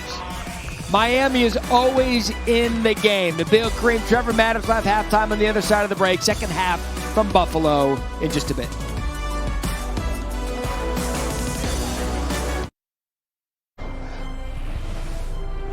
You're watching Veterans Week coverage on ESPN, brought to you by USAA. Welcome back to college football, presented by Ram Trucks as a part of Veterans Week on ESPN, brought to you by USAA. And we've got a good one here in Buffalo. 14-7, Bulls over the Miami Redhawks, two best teams in the MAC East. Mike Golick Jr., Matt Berry back alongside, getting ready for the start of the second half. If you look at Miami, this is one of their tail signs of how good of a program they are. They're never down and out of it. Down 14-0 early. Miscues have kept them from being right in this one. And we've seen the difficulty here. Burns struggling on a couple of these drops, but it's come from a little bit of everyone. Sorensen, one of your most reliable targets here. Coline, your tight end, who he's known since high school in this. The failure to capitalize on big plays, Matt, has been a difficult part of this. And on the other side for Van Treese, it's just the opposite for the Bulls, able to strike on the throwback that set them up and put them in scoring position, getting all the way into the end zone and allowing them to get out and get a 7-point lead. And look, we said it again, like Miami, they are never out of a game down 2 scores early. You're looking at a couple of miscues in the first half where they could actually be on top of this game if they make some of those catches.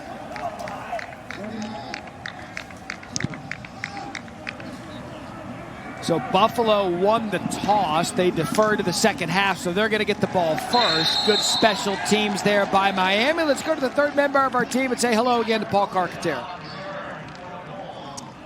You know about Jared Patterson, but I just spoke to Lance Leipold, and he loves the way Kevin Marks is running the ball. He said he's playing so hard. He's relentless with his approach at the line. And if you look at it, he only had 6 carries a week ago, so he's fresh as can be. With all the attention on Antonio Nunn, he thinks there's a lot of opportunities in the passing game on the opposite side of Nunn. And we saw the big touchdown reception by the redshirt freshman Trevor Wilson. So a lot of attention on Nunn, other opportunities for the other Bulls receivers. Mark, that's a great point. We're going to start the second half with Patterson off the left side. Not much going there, flag on the play. But Kevin Marks, 10 carries, 71 yards. He was the guy that got the chunk yardage for Buffalo in the first half. He's a physical runner, and they leaned on him heavily.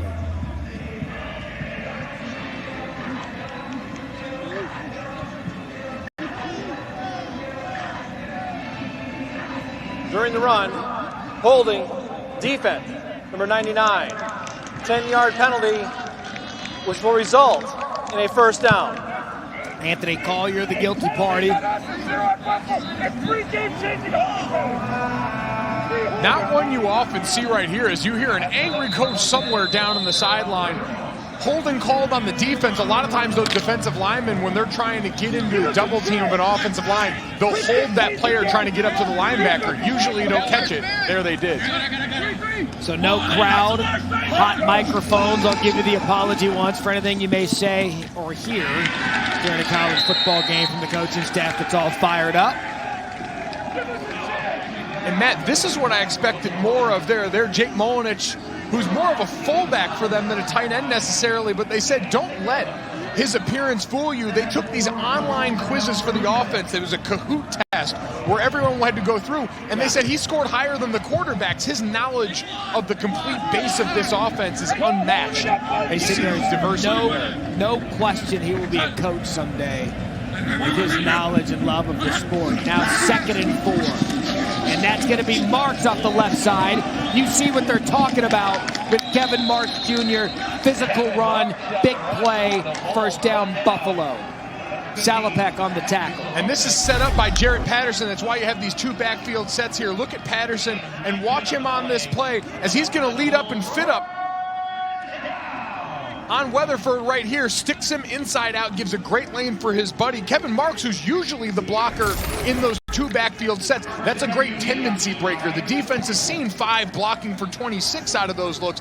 Now you go the other way, and again, more for Weatherford and those linebackers and safeties to think about. Marks 11 carries, 90 yards. Imagine the selflessness with both of these running backs, both juniors, both helping each other out. Van Treese back to throw, and over the middle, caught by none.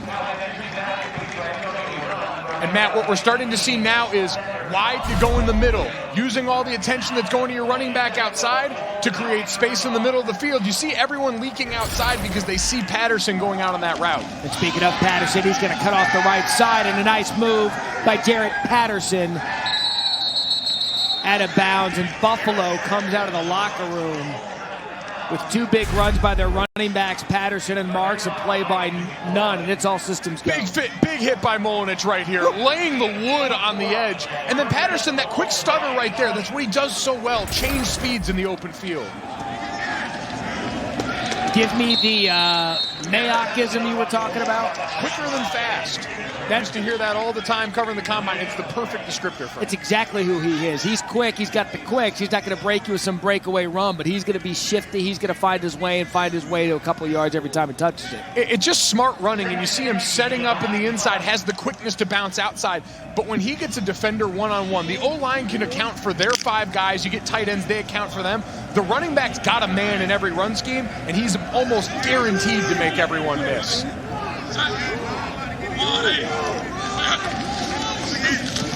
And a counter play to Patterson, and he's met immediately in the backfield, but able to shake it off and make something out of nothing, tackled by Weatherford and Lonnie Phelps. This is very rare that you see a one-lineman counter here. Usually the tight end would be pulling with them, but you see Jacob Gall, the left guard, pulling out there on his own, trying to create space. A lot of times when you see one lineman pull away, Matt, it's a play-action pass look. So 3rd and 5, opening drive of the second half for Buffalo.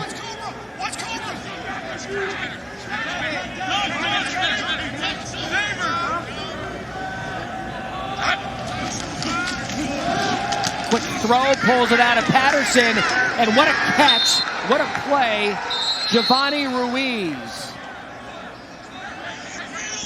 And it's a great job. Again, it's an RPO. They're reading the backside linebacker. He comes down. Safety tries to make a play on that one, Matthew Salopek, but just not there quick enough. A great contested catch, and now hand it off to 26 and let him take you home. And that's exactly what they do. Can he take it home? And they're going to mark him short. Tackled by McWood. That play prior, Van Treese had about a window crack to fit that throw into Ruiz. And Van Treese, a great job to get him the ball to set this up now 2nd and goal. Is Patterson going to be marked short? And I thought he got in on that last play. They must have seen a knee down. I think they're going to take a look at this one. Ruling on the field is the runner was short of the goal line. That ruling is under further review. And Jarrett Patterson, you see the number there. What a career it's been. Only a junior, fastest running back in school history. to eclipse 3,000 yards rather. And let's see if we can see a knee anywhere in that. I think he's over. Easy. Yeah. And you've got a pretty clear look at it. Not a ton of bodies in here, but just wait. You don't see a knee drop down anywhere. He reaches out over there, has a great sense for it. This is going to get overturned, and he's going to add another touchdown to his resume. 35 already holds the school record, 35 career rushing touchdowns. The left knee comes down after the ball extends over the goal line. I'm with you. That's going to be a pretty easy overturn and a touchdown for Jarrett Patterson. You watch him straighten and extend right there. And this is what they talked about with him. Only 5'9", but so much lower body strength and just such a great sense in traffic right there. Such a dangerous place at times, but 2 hands on the ball, sees a clear path to the end zone, and a great feel for there.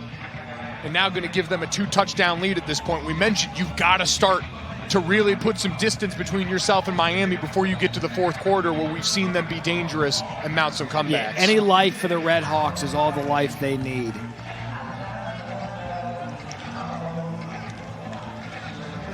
After further review, the runner's knee was not down when the ball was across the goal line. Therefore, it is a touchdown. Please adjust the game clock to 11 minutes, 6 seconds. 11:06. Thank you.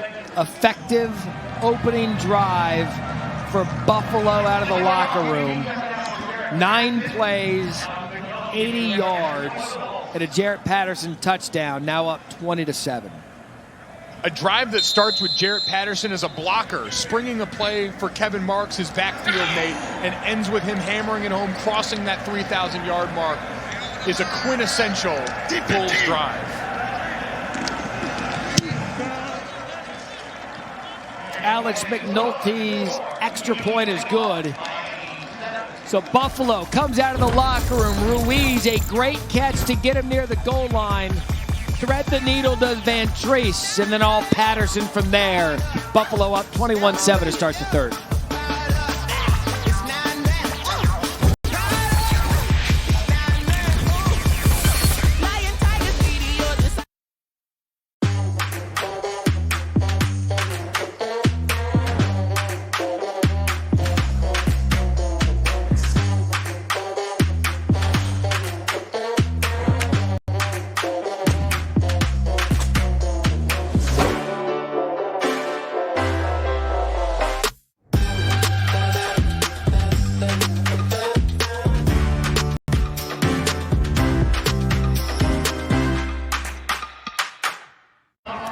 Buffalo a touchdown. Jarrett Patterson, that Bulls offense effective out of the locker room. Now up 21-7.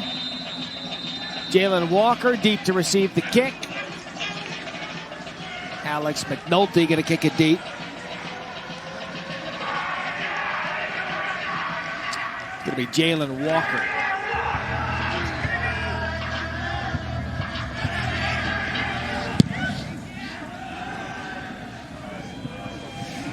That's going to go out of the back of the end zone for a touchback. That's where we'll see A.J. Mayer. Mike Golick Jr., a tradition unlike any other. For the first time in the fall, we get to go to Augusta National. First 2 rounds of the Masters, Thursday and Friday here on ESPN. And I, for one, cannot wait to see what the Pines of Georgia look like as Tiger Woods tries to defend his Masters championship from 2019. The clubhouse, the tree, many a times you walk that course, you used to see Arnold Palmer sitting out there having a drink, talking to all the patrons. What a great time it is for golf in the Masters. Mayer over the middle, and it is caught. Austin Robinson on a reception. Roy Barker on the coverage. We talked about it coming out of the half. They needed to hit on one of these big plays down the field. You get a one-on-one look here, breaking in. They finally managed to hang on one. Let's see if this can be what sparks a Miami drive where they can go consistently and march down the field here. They've done a great job protecting so far through the night. We talked about the matchup with these ends against the tackles, Tommy Doyle and company on the Miami side. And so far, a clean stat sheet, no sacks allowed by Miami. And what did we say coming out of the half? It was about the drops. First play from scrimmage, second half. Austin Robinson comes up with the catch. Let's go down to Paul Carcaterra. Right on cue, Matt Barry, because when I spoke to Lance Leipold at the half, he told me defensively he was concerned a little bit with the pass defense because of all the drops from Miami. He said that Miami receivers were getting open a lot of the double moves on the perimeter by the guys from Miami. So they have to be at red alert in terms of the pass game because the opportunities have been there. Gain of 2 there, 2nd and 8. Mayer play fake, looks deep, and that's just going to be, looks like the pass may have been redirected. It goes out of bounds, falls incomplete, 3rd and 8. And 3rd and 8 right here again. We talked about Jack Coldiron, also part of that crew with drops earlier in this game, but he's a guy can threaten that middle of the field along with Jack Sorensen. And you're going to have to keep giving him opportunities. We talked about it. Burns had those drops, but he's the fastest guy in your team. He led all freshman receivers last year in college football in yards per reception. You've got to go back to the well on these guys and show them there's still plenty of confidence as we're set up for a deep play action shot here. There's the play fake. Mayer climbs the pocket, has a look deep, and it's dropped again by James Burns. And the rough night continues for the sophomore out of Charlotte, North Carolina. And this is what we talked about. Down the middle, you go right back to him. Give some credit to Tyrone Hill for sticking with it on the back end, but just having difficulty. Ball's a little bit behind him, but that hits you right in the hands. It's on the inside away there. A.J. Mayer, the stats don't look great. 6 for 19 for a $120, 1 touchdown and 1 interception, but a lot of it has to do with the plays his receivers have left on the field. So Jobin on to punt. That fair caught by Ron Cook. But again, Miami's offense stalled because of drops. Buffalo gets the ball back here, 9:39 left in the 3rd.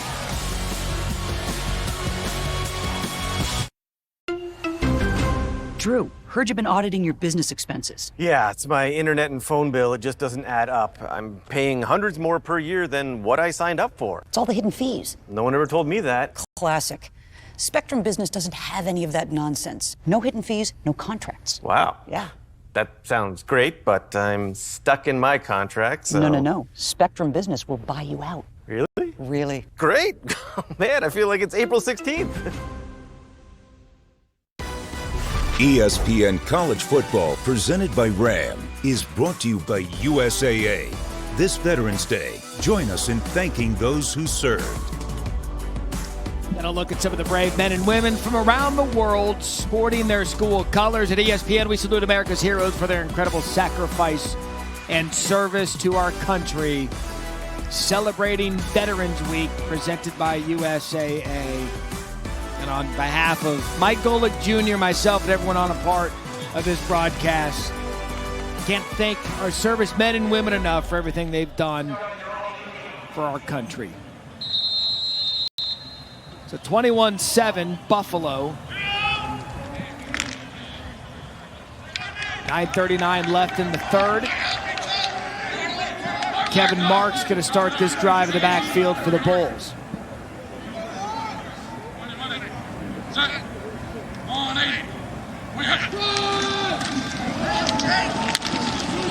It's going to be Marks off the left side. Short gain on 1st down. Dominique Robinson, the tackler. Dominique Robinson, the converted wide receiver. 27 career catches for 452 in a Red Hawks uniform. His first defensive snap was last week. His first defensive snap was a sack. Unbelievable ability. He moves different than everyone else on their defensive line. Just doesn't have a lot of time under task at the position, but you saw there that effort making a great play. 6'4", 252.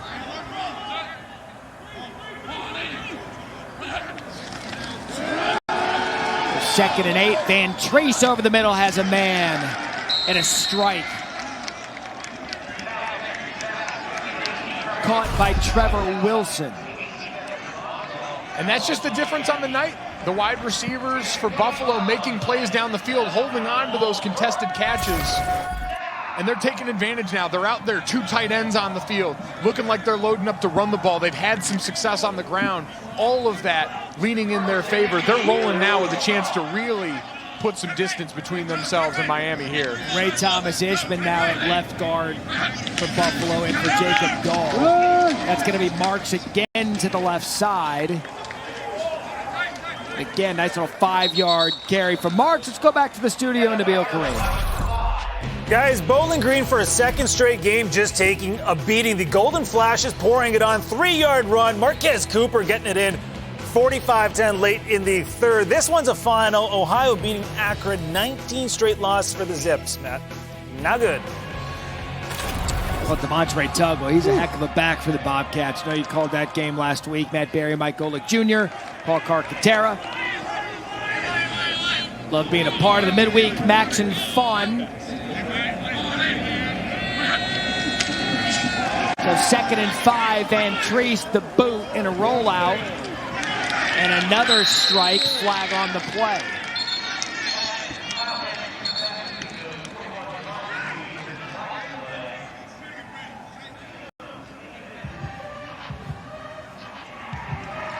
And it looks like they're probably going to get the pulling guard on the hold in the backfield. Holding, offense, number 71. 10-yard penalty, repeat, 2nd down. This is a tough one. Ray Thomas Ishman coming in at left guard here, and on this play action, they're going to pull him from the backside starting right here. He's going to pull out and get in front of this play. And when your quarterback breaks contain, you see him grab, reach, and hold on 47. Lonnie Phelps doing a great job stressing the edge there, but difficult when you've got a guy pulling out in space that's just getting into the game action now. Matched up with a pretty good athlete. Well, that's going to move the ball back now, 2nd and 15. And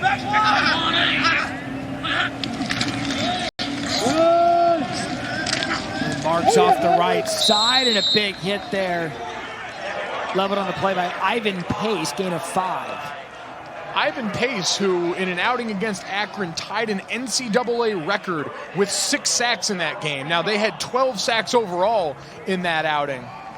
But a guy who's got great ability when they're going to unwrap a linebacker, bring him out towards the edge, and send him down, blitzing on running or passing downs. He's a great candidate for that great wiggle, in addition to being able to lay big hits in this one, as now they're on 3rd and 10 here, and looking, I'm sure, at Antonio Nunn pressed up at the bottom of the screen here. And they've been able to spread the ball a little bit around on this drive. Trevor Wilson's having a big night, but Van Treese is going to look left and go for Nunn.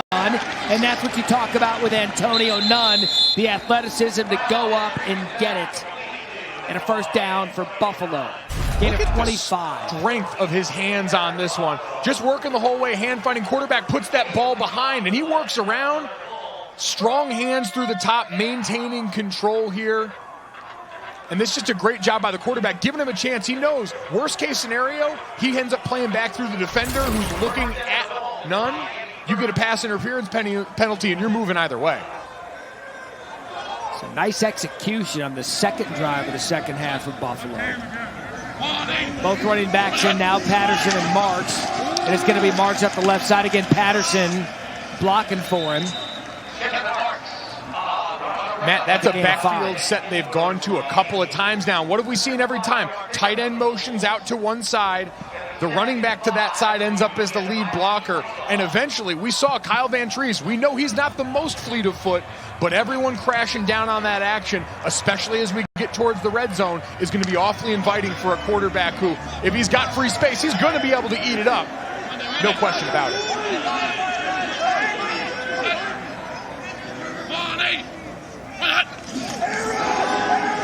Van Treese to the end zone, caught, touchdown, Zach LaFave. And it is all Buffalo here in the 2nd half. 2 possessions, 2 touchdowns, Zach LaFave wide open. And it looks like a blown coverage from one of the 2 defenders down here to the left of the screen. You see Ivan Pace, you see Emmanuel Rugamba, both drifting outside there. No one runs with the tight end. And the middle of the field safety just gets there way too late. 7 plays, 82 yards, just over 4:15 of clock used. And right now, Buffalo is doing what they want. Van Treese takes advantage of the blown coverage, finds LaFave. Bulls rolling, 28-7 in the third.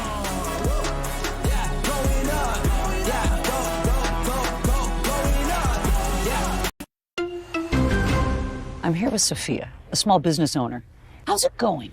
It's tough these days, so I'm looking to cut costs, starting with my internet. Smart. Yes, but it looks like I have to choose between low prices or fast internet.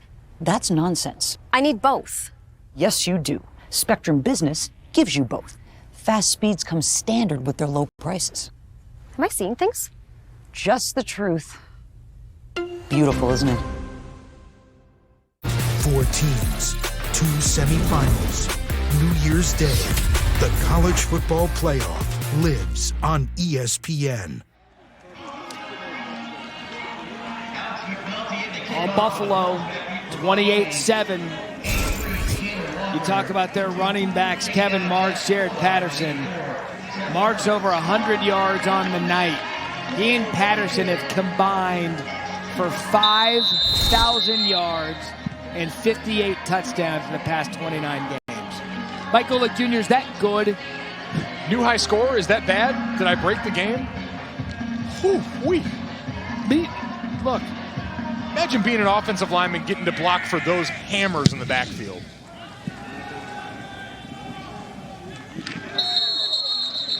I've dreamt of this moment. I never thought, because of time of year, as whistles continue to blow, as some little extracurricular activities, I never thought it was possible. But Mike Golick Jr. dreams do come true. College game day. Headed to Augusta National and the Masters live on Saturday, 9 a.m. Eastern. You remember that first time that you tried chocolate and peanut butter together and you realized what a great marriage it was? Kind of like the first time I saw Eddie Wilson. That feels like the level of passion for you in the Masters. Seeing College game day and Herbie and Reese, Pollock and Desmond, seeing that go to Augusta National, 2 of the great cathedrals of sport, the preeminent pregame show in college football colliding with golf's greatest stage. Let's go down to Carcaterra.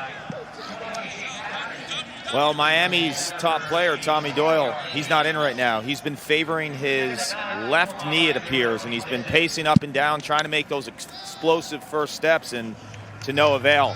This is a huge loss. He's their top player, potential NFL second or third round draft pick. They're down to their 4th and 5th and 6th running back, so it's time to have some concern right now offensively for the Redhawks.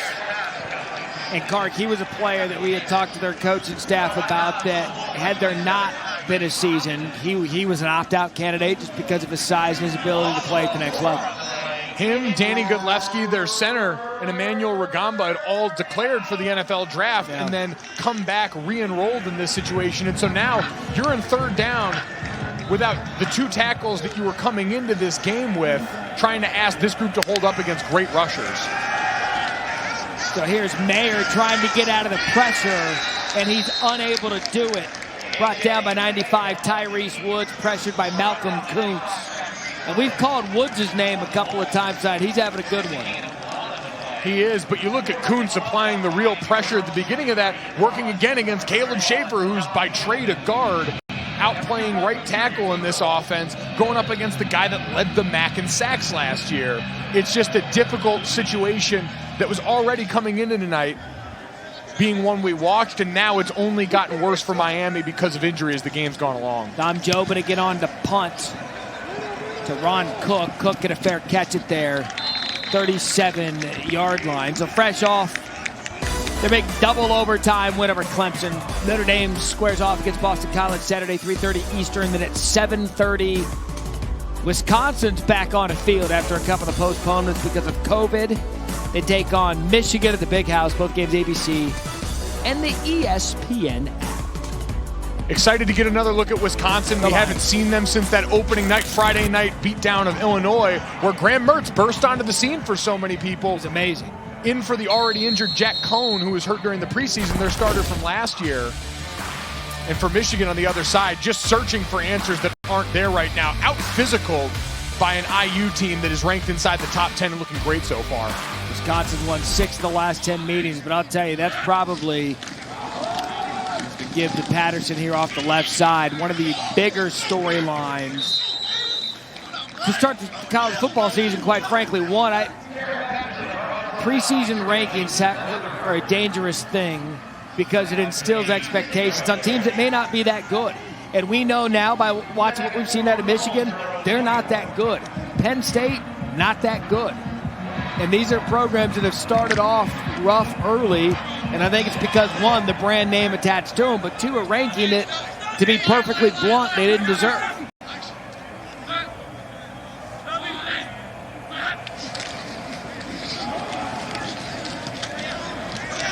Tell you what, Jared Patterson just finds a way to get the yardage. Get to that second level, again tackled by Weatherford. Talked about it, the O-line can account for theirs up front, and then the running back's got to block his man. And you see the free hitter coming in here. Watch the stutter step right there. Making a couple of guys miss, shedding tacklers. That is Jared Patterson, like the quintessential Jared Patterson run. We talked about him going over 3,000 yards. It's been built on plays like that, toughness, shedding tacklers.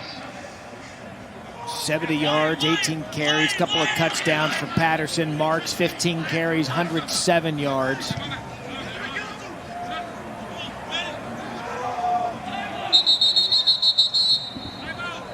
Still miscommunication on offense. Buffalo's going to have to burn a timeout. 30-second, charge timeout, Buffalo. So it's been all-star running backs for Buffalo tonight, led by Kevin Marks Jr. and Jared Patterson. Just does a great job of putting a foot down, finding that crease, and then shedding a couple tackles himself. How about Jared Patterson, the blocker, on this play, helping spring his buddy in the backfield, get him loose down there. And Jared Patterson, every bit as advertised, he gets down near the goal line. 5'9", 195, nothing is going to stop him. Compact ball of fury who understands stretching out for the end zone there. Never stops churning the legs. Fastest ever to 3,000 yards. But we had talked about it a couple times now, the selflessness with these players. Two juniors, both able to share the same backfield, both effective. And if you're Buffalo, you're loving this. I mean, you're already back in Miami territory. You've got a couple of closers in the backfield that can get you yardage, 3, 4, 5, 6 yards a clip. And here's Van Trace. He's going to go deep. What a catch. Zach Lefebvre, who caught a touchdown earlier, twists, contorts, does everything he needs to do to come up with the big play. And how about Van Trace has guys wide open in the middle of the field, but understands long developing routes going to take some time, and he sees his guy and gives him a chance to go up and get it. Big body target, all 6'6" of Zach Lefebvre. And now they're down inside the 10-yard line. The sugar huddle again going to get up, try and catch him off guard and see if they can find a crease in this running game. Lefebvre, 4 catches, 67 yards and a touchdown. Patterson, no gain there. Tackled immediately by Weatherford. Let's go down to Clark. Well, Zach Lefebvre with a spectacular catch. Mike Golick, you know T.D. Erlin, who plays lacrosse at Yale, is a first-team All-American. That's his buddy from home in Victor, New York. He said Lefebvre, when he was a kid, they called him Zeus because he fouled out of every single basketball game in youth. He was bigger than everyone. He bullied everyone around in sports. And he's making some big-time catches tonight. Big athletic kid. I've been waiting for a little lacrosse mixed into the broadcast from Clark, baby. I had the under on that. Oh, there you go. There was a tackle for loss that was given by Mike Brown, and Patterson shows those good feet. Free hitter in the hole. Mike Brown coming in scot-free, and he hits back on the joystick right here. Blazes through on the backside and just brushes him past. That's the difference. That's the difference between a normal running back and the fastest 3,000. Tell you what, guy like Patterson, good day 2, day 3 pick in the NFL. can have a career for a long, long time. Absolutely. The ability to run between the tackles at that side, great vision. So we're down to 10 seconds left here in the third. All Buffalo, 28-7, third and goal. Van Treese to the end zone. Caught. Ruiz. Touchdown, Bulls. It's a flag on the play.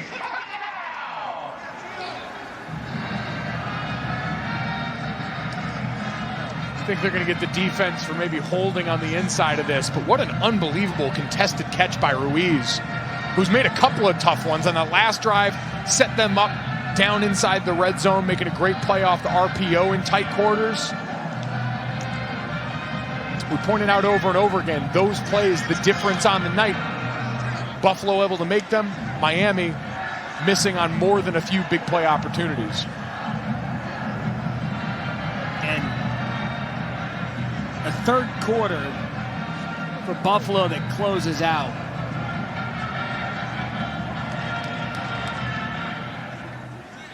There are 2 fouls on the play. Prior to the pass, holding, defense.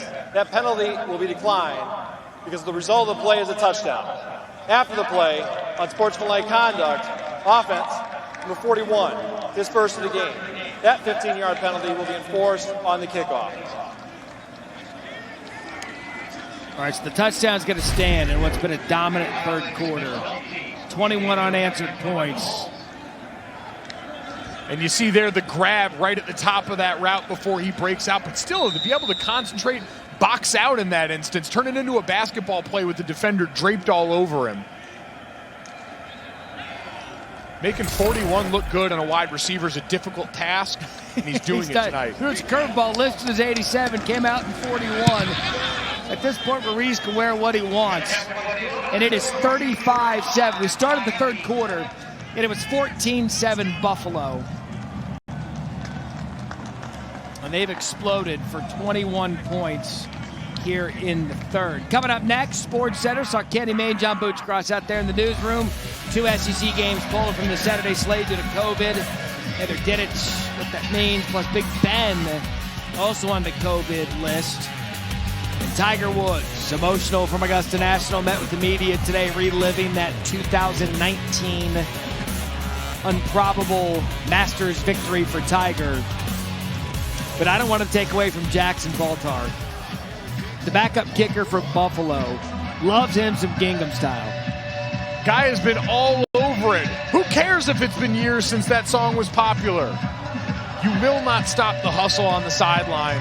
As you see the yard differential right now. No, don't get back to football. Give Baltar his due.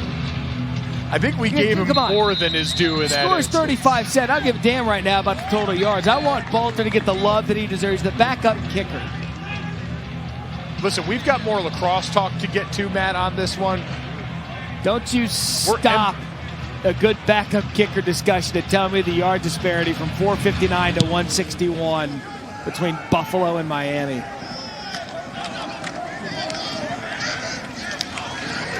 And that'll do it for the third quarter. 21 points out of Buffalo. It is all Bulls as we go to the fourth quarter. Injured player. We'll check in on him on the other side as we go to the fourth. The third quarter. All Buffalo, 35-7.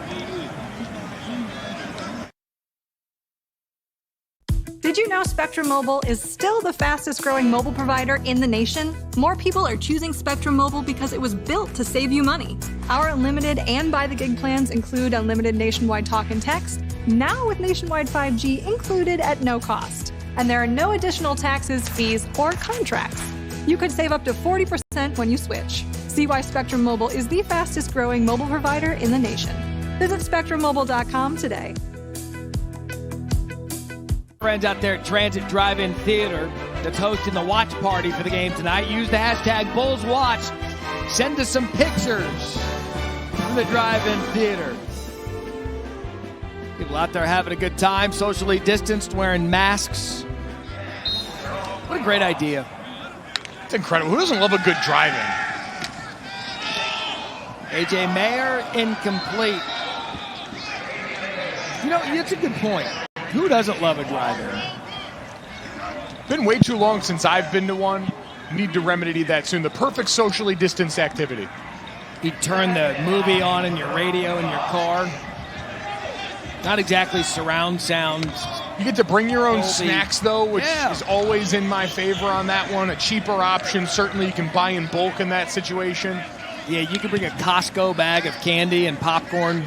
Drive-in movie with the God King Eddie Wilson on the D-line. Who isn't having a great time? Not dropping a mortgage payment on popcorn and dots. Pass falls incomplete. Speaking of Eddie Wilson, you saw him get home on that last one, put a big-time lick on A.J. Mayer. Working up the middle. This D-line is starting to bust out the twists, the stunts. Men, what is stopping you from looking like that? Zero getting loose out there. He's loving every minute of it. Chance to harass the quarterback. He's a guy that's usually in there as they bring on more of their NASCAR package, get some guys on there that are going to rush the passer. But when he gets those opportunities, making the most of them. 3rd and 10 right now with both backup tackles in. Not a great situation. Beautiful human being. 3rd and 10. Tipped. Nearly picked by Isaiah King. Bring up another 4th down and punt for Miami. Just has not been their night. But this is Kadoffi right on the tipped pass. And this is the difficult part. You've got to keep an extra tight end in to help you in pass protection. You've got more bodies on the back end that know the ball's going to come out quick. And that time you almost get a big-time play. Just can't get the arms underneath in time.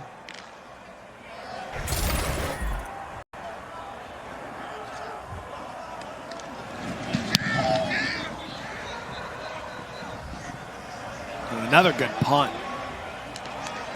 It's going to roll the 16-yard line as Ron Cook let the ball roll. College football this weekend. Notre Dame, what can they do to follow up and back up that win against Clemson? They've got Boston College Saturday, 3:30 Eastern ABC. And then Saturday night football. Haven't seen Wisconsin in a couple weeks. Their game postponed, 2 of them due to COVID. They've got Michigan and Jim Harbaugh. And what really has been expectations for Joe Milton, their talented quarterback.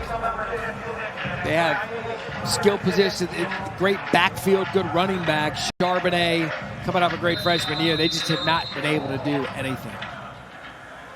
By the way, Matt, shame on me for the brain fart here earlier. We were talking about Giovanni Ruiz, who's wearing 41 tonight.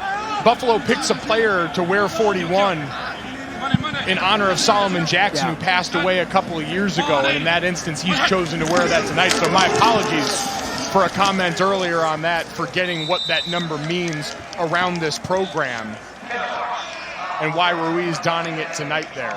A good note someone passed along to me as a reminder there. I'd forgotten that, but that is certainly a part of this program they hold near and dear for that reason. And he certainly has worn that with great honor tonight. A good night out of Ruiz, scoring the touchdown, and a good night really out of all of the players in the Buffalo offense. Been Kevin Marks, Jarrett Patterson, Van Treese, 271, 3 touchdowns.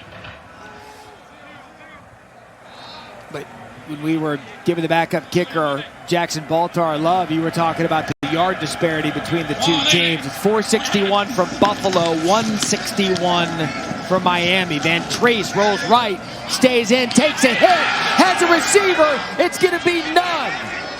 Antonio Nunn, touchdown, Buffalo. And Emmanuel Wagumba could not stay with him.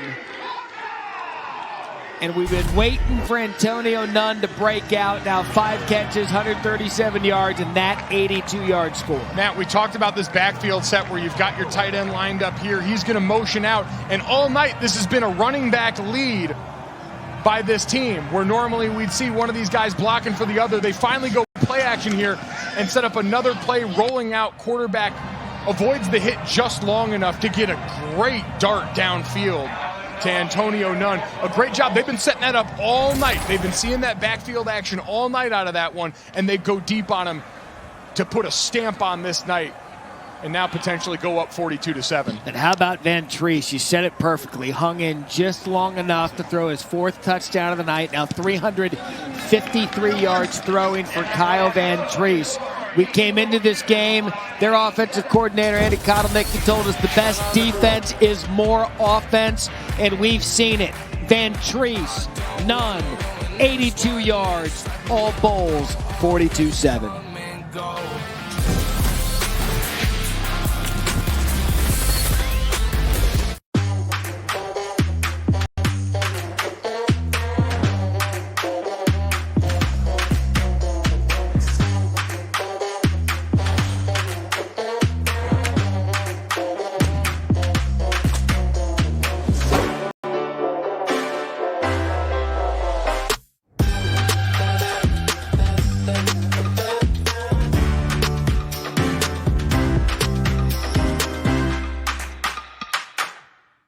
Poise from Kyle Van Treese here, taking a hit on this 82-yard touchdown strike to Antonio Nunn. That is high, low, and everywhere in between. Went into the medical tent, seen him grabbing his ribs, came out, smile on his face after getting checked out by medical personnel. But 4 touchdowns, career highs in both yardage and touchdowns, becoming the first Buffalo player since Tyree Jackson to throw at least 4 touchdown passes. That was back in 2018.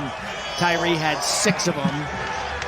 But what a night for Van Treese. I mean, he's getting money out of every attempt. He's only completed 17 balls, but for 353 yards. And the blowout is fully in effect. We said coming into tonight you were playing for likely your ticket in the MAC championship. The MAC East been decided by these 2 teams the last couple of years. And Buffalo putting their signature on this one. Our guy Jackson Bolter gets to kick off. Showing that Gangnam style and a mental error out of... I don't know about that. Yeah, I'm not sure. He caught it and to be clear, he could have made this much easier. You're going to see him toe tap to stay in bounds, where if you catch that ball straddling the out of bounds line, that's something you're taught and coached on kickoff return. If it's getting near the sideline, get a foot out of bounds when you cover it up, and it draws that flag for the kick going out of bounds. So I think if they review this, they'll see him toe tap in bounds. Ruling on the field is the receiver caught the ball with his foot out of bounds. There you go. That is a foul for a kickoff out of bounds on the kicking team. As described by our Mike Golick Jr. 35-yard line. First down. And my mistake on that was thinking he had tapped in bounds. That foot hits out of bounds at first as he catches it. So a great job in that situation of being aware going towards the sideline. That's something you're coached in special teams all the time, is being aware in that ball, trying to give your team a few extra yards, even at the end of a game that's a blowout like this. That was a coachable moment. I know you can see it at the bottom of the records for those that are still hanging with us. Only game 2 for the MAC, who came back to action last week. Chuck Martin told us in our call that he was surprised at the effectiveness with which his team played, expected a little more sloppy football. But nonetheless, they got the win last week. Both these teams 1-0. And perhaps some of the depth, some of the injuries, and some of the things that it had shown up on film a week ago have manifested themselves here tonight. Yeah, we've seen drop passes early on, some of that sloppiness showing up here in week 2, certainly having to shuffle some bodies along the offensive line. Not having your best player out there, and Tommy Doyle, the left tackle, for much of the second half of this game, just puts you at such a disadvantage for this team right now. As we take a look back at the MAC timeline for this year, remember, they were the first conference to put this season on ice, and it started a domino effect. First FBS conference to say no. 3 days later, August 11th, was the Big Ten of the Pac-12. As you know now, Pac-12 was back in action a week ago. Big Ten's been around for a few weeks, and these coaches had to adjust. Buffalo was lucky. They said they got 9 spring practices in before the shutdown, and then they had to kind of regroup and get everybody back into a mind frame of playing football. And that's Khan again, a hard run on 3rd and 3. And as you're looking for bright spots tonight, the effort by Zach Khan, this is the 2nd or 3rd run we've seen where he's dead to rights a couple of times, and just through sheer will is giving this team another look at a fresh set of downs. 3 consecutive runs for Miami. And you wonder if at this point Chuck Martin's like, you know what, let's keep this clock running. They're never going to not play football. But in the situation here, as I say that, A.J. Mayer's going to throw deep. And some contact, no flag. Was Austin Robinson tangled up with Logic Hudgens. And assuming their official's going to say they're both hand fighting in that instance. But, yeah, Matt, you look at this spot, and you've got to get reps for your offense right now. We talked about A.J. Mayer coming in last week, throwing his first pass since high school 3 years prior to that. And you don't know what the status is going to be for Brett Gabbert next week. You hope that he's back on the field for you, the 2019 MAC Freshman of the Year. But every rep matters, especially over the course of this season. It's strange, but there's still reps that are huge for a program like this that prides itself in development. We saw their star left tackle go out banged up. And again, it's Khan, who you mentioned a second ago, continues to run hard. And coaches will tell you, look, the scoreboard says one thing, but starting the season so late and not having the full complement of spring ball and the full complement of a training camp, this is an opportunity for them to execute against a live opponent and put some things on tape to go over here now as they begin a late season week 2. We've talked so much about a lot of the postponements that are going on in the Power 5 right now as the season gets on and we see teams that are out of contention maybe start to lose focus, take their eye off the prize. It's a good reminder that these are the Saturdays that you work so hard to come back for, and so maximizing each one, making sure you're putting something great on tape. And how about this? A nice big run for Kenny Tracy. And that's what I mean. If you're one of these players right now, is they're on to their 4th, 5th, 6th string running backs in these spots, and you're looking to flash, and you're looking for this coaching staff to give you more opportunities. These are the kinds of runs that help you do that. Press the front side, make a man miss in the open field, and now the coaches cut on the tape in this, and they say, you know what, maybe 33 is getting a few more reps in practice. And how about that? 1 carry, 32 yards for Tracy, so a good opportunity, as you said, for him in the early part of the season to get some carries for Miami, who's been running back by committee tonight. There's Tracy brought down immediately. Tackled on the play by Max Michel. I'm sorry, Max Michel. And certainly on Buffalo's side, you're trying to get out of this game without any more of that here. Right. Over the course of this season, keeping guys healthy, surviving that war of attrition that comes here as we see him make his way to the sideline slowly on this one. Start to work some of the depth in your defensive front as well here. Give guys, looks like you mentioned, valuable live speed reps.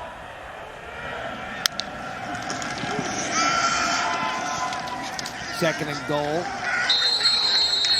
Right up the gut again for Tracy. Coming into the season, coaches and media like both Miami and Buffalo to finish at the top of the division in the MAC East. East flipped. You see the media poll, Buffalo to Miami. Coaches poll Miami to Buffalo. Chalk went up for the media boys, at least getting it right in the first game between the two in the head-to-head. They all agreed on Ohio, Kent State, Bowling Green. Kent State putting up monster points tonight as well. And this Miami team is going to look at this game film and say, we're not 35 points worse than Buffalo if we just make the plays that were there so often tonight. But again, a host of drops in the first half created so much difference. Against great teams, you can't afford to make those kind of repeated mistakes. Gaddafi White there, coverage on the play, knocking it down of A.J. Mayer. Yeah, you look at the beginning of this game, we showed coming out of the half, James Burns dropped what could have been a touchdown. And then some of the mistakes kind of to snowball themselves as Chuck Martin's going to go for the 24-yard field goal attempt. It's going to be Henry Beckett. Beckett's kick is good. So there's a coaching moment. Drive down the field, get some points, add something to it. 42-10 Buffalo, 8:53 left in the fourth. Today I'm talking to small business owners about their internet and phone provider. So Ruben, how's it going? I'm fed up. I need internet that can keep up with my caseload. The speeds I'm getting now are pathetic. With Spectrum Business, you get fast internet at a great low price. 200 megabits per second for $49.99 a month and a business phone for $19.99 a month. That's half what I pay now. That's what I'm saying. Call 888-388-0203 and get 1 month free. Andrea. I'm trying to stream my classes, but it's impossible when my internet keeps dropping. Okay, breathe. Spectrum Business has over 99.9% network reliability. I need to keep expenses low, but my phone and internet bill is packed with fees I wasn't expecting. Spectrum Business doesn't have extra fees or contracts, so what you see is what you pay. I can work with that. Call Spectrum Business to get 200 megs and business phone for $69.98 a month. Plus, get 1 month free when you call 888-388-0203 today. ESPN College Football is presented by Ram, built to serve, and in part by Samsung QLED TV, the official TV of ESPN College Football.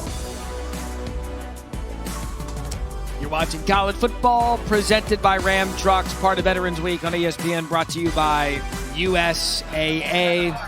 Not a bad couple players to hang on in your program walls. Ben Roethlisberger, Miami. Khalil Mack, Buffalo.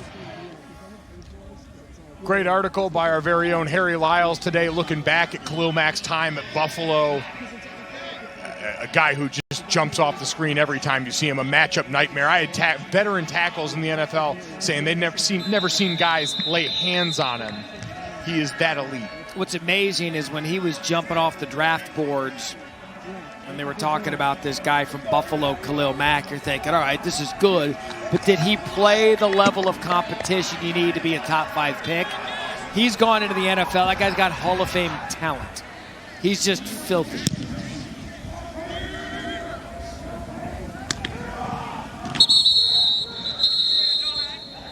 Well, this officially starts the college football week. And on Saturday, we're going to celebrate greatness with College Game Day live at the Masters. You're just begging for them to play the Masters music again for you, aren't you? Well, you know, time and a place. Yeah, I mean, of course I am. I mean, you'll always take it. Be a great way to welcome Matt Myers into the game right now. Yeah, Matt Myers, he's the player that started at quarterback for Buffalo before he was hurt. Kyle Van Treese replaced him and hasn't looked back, but you talk about teammates in every sense of the word. Lance Leipold was telling us about even Van Treese when he wasn't the starter and Myers was.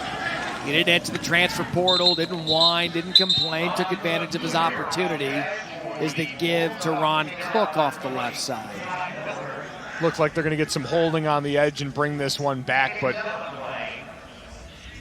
it's a great point, Matt. The coaches all raved about that out of their quarterback room.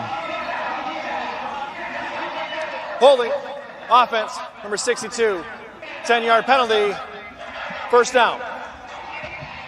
It's a tough one on the center, Mike Nowitzki there, who, to bring it full circle, Mike Nowitzki, as we talked about, friends of T.D. Yearlin, another pride of Victor High School in New York, the former tight end, defensive end, and lacrosse player, the one-time Virginia Cavaliers commit at that spot, but you could see him bulking up there, and this coaching staff loves him. A great athlete, just a sophomore in the middle of that line, but already one of their better players.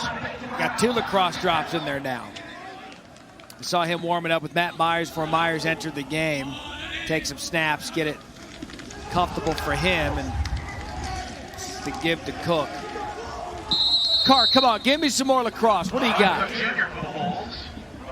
Yeah, I mean, Nowitzki is a guy, honestly, I spoke to Lars Tiffany. They thought that he's the head coach of Virginia, and this isn't just any lacrosse team. This is the 2019 National Championship team. He thought his athleticism was off the charts. Obviously, his body's changed.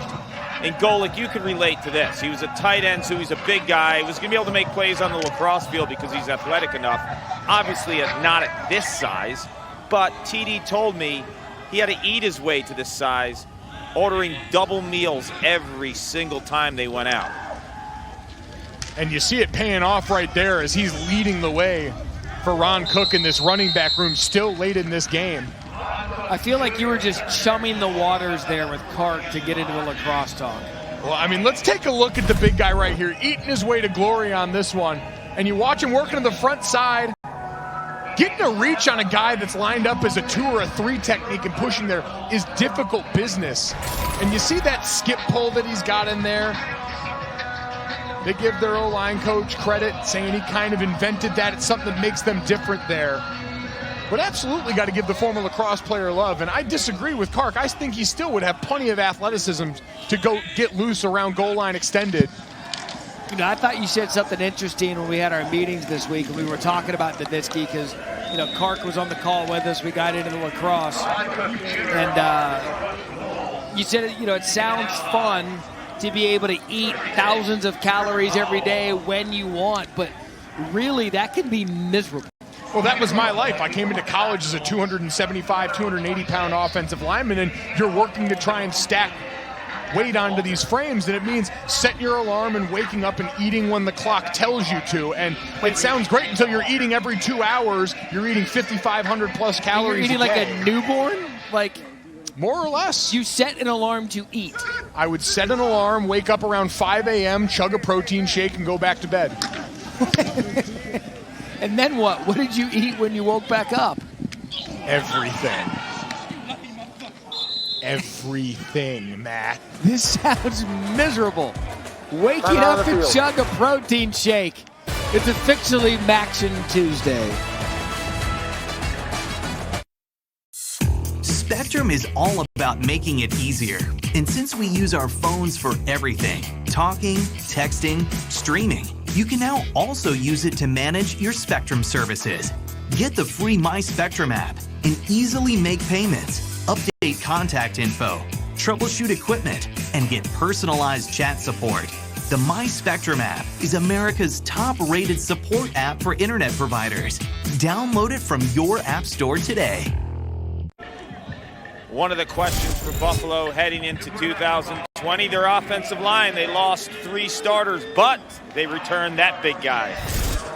Mike Nowitzki, Remington Watch List center, one of the better centers in the MAC and making a name for himself nationally. Was a tight end when he came to Buffalo, has the athleticism, gained about 50 pounds. And Mike Golick, I got to ask you this. I heard you talking earlier about setting an alarm to eat. I follow you on Instagram right now. It might be a question if you still set that alarm with like donuts and all that other stuff. I mean, some of the stuff that you post is crazy. Kark, good journalism. I like that. Yeah, go ahead, Golick. Kark, and I'll tell you, you don't have to set an alarm when it's always time to eat. And I might not have to eat as much as I used to, but I get to try, and that's what's important. Avion Smith, now the new quarterback for Miami, freshman out of Lexington, South Carolina. He's now listed as the 2 with Brett Gabbert not dressing tonight. Brett Gabbert, of course, last year, freshman MAC Offensive Player of the Year, hurt last week, which is why we saw A.J. Mayer. And now Chuck Martin getting some depth at his quarterback and getting Avion some reps here late in the game. So let me ask you something. So Thanksgiving at the Golick house. I mean, should there be a parental warning on it? I mean, is it? Oh, yeah. Viewer discretion is advised in there. You stick a hand in the wrong area of that table, and you're liable to pull back a nub. There are no apologies either. You understand what happens when you step into the Golick Thanksgiving Thunderdome. Yeah, right when you go in, like you signed the waiver. Oh, yeah, you sign a waiver, you're wearing a bib, probably almost dressed like you're going to SeaWorld. Think the Splash Zone. Like the comedian Gallagher that used to just mash fruit, just debris everywhere. It's a haunting visual. This, there is no doubt, Matt. I'll tell you what, now we have the All-Power 5 back with Pac-12 coming back last week. First ranking shows in a couple of weeks. Thanksgiving week, actually, that Tuesday. I believe that's the 24th, if my date serves me correct. We're in a situation now in college football with how everything has started, when it started. It is going to be very intriguing to see how this last month plays out in the regular season with so many options out there based on what we've seen early on as Smith is going to keep himself and run out of bounds. But you look now, we know right now Alabama, Clemson, Notre Dame, Ohio State are head and shoulders above everybody else in the country. But if one of them were to trip up, is this the year the committee says, hey, Cincinnati looks really, really good. BYU looks really, really good. Is this the year someone in the group of 5 gets a nod? I think it's going to be tough just because the 4 that you mentioned seem so clear-cut right now. And if Trevor Lawrence comes back and it's a close ACC title game, I'm sure there will be people say that's easy eyes for a rematch in the college football playoff. But I would love to see BYU and Zach Wilson rewarded for the job that they've done this year. They can only control who's on their schedule. It wasn't their fault that they go out to Boise and they end up playing their third-string quarterback in a game that ends up a blowout. They've been dominant, and Zach has looked every bit of the part of a Heisman Trophy contender. Well, and we're starting to see it now. We've had 3 postponements of SEC games this week because of COVID outbreaks. When you look now, is Alabama, LSU, the notable one, which usually is the game of the year. LSU obviously not what they were last year, and they're struggling a little bit. But when you get to this point of the season now, and you're going to be losing games on your schedule because of COVID, you wonder, balls out, Miami's able to fall on it. You wonder how many games are going to get played. I know 6 is the criteria for who's going to get in. But I would not be surprised now if now the last few weeks of the season, last month of the season, you're not going to see more games postponed, and the body of work may not be what we thought it was going to. It's going to be the most eye test reliant year in the history of the College Football Playoff Committee. We always talk about the ingredients that go into that room, the criteria that they're supposed to lean on, but without out-of-conference matchups, with these uneven schedules, the different lengths of time, the different amounts of game played, it's going to rely more heavily on what they're seeing on tape. And when it comes to that, it's been pretty apparent who the top teams in the country are through the first more than half of this season now. Clark. Yeah, I got to ask you this, Golick and Matt, jump in here as well. I want to hear Golick's take first because he's a total domer. I make fun of him all spring when Notre Dame's playing lacrosse. But after a big win for Notre Dame against Clemson, are you worried about Phil Jurkovec in Boston College? Absolutely. I think this in its own way is an even bigger test for Notre Dame. You knew they were going to be up for the Clemson game, coming in against a quality opponent at home.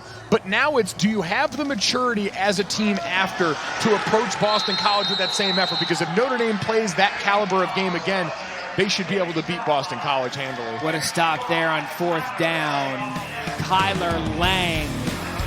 The stop. It's all but done. Buffalo going to bang a knee when we come back.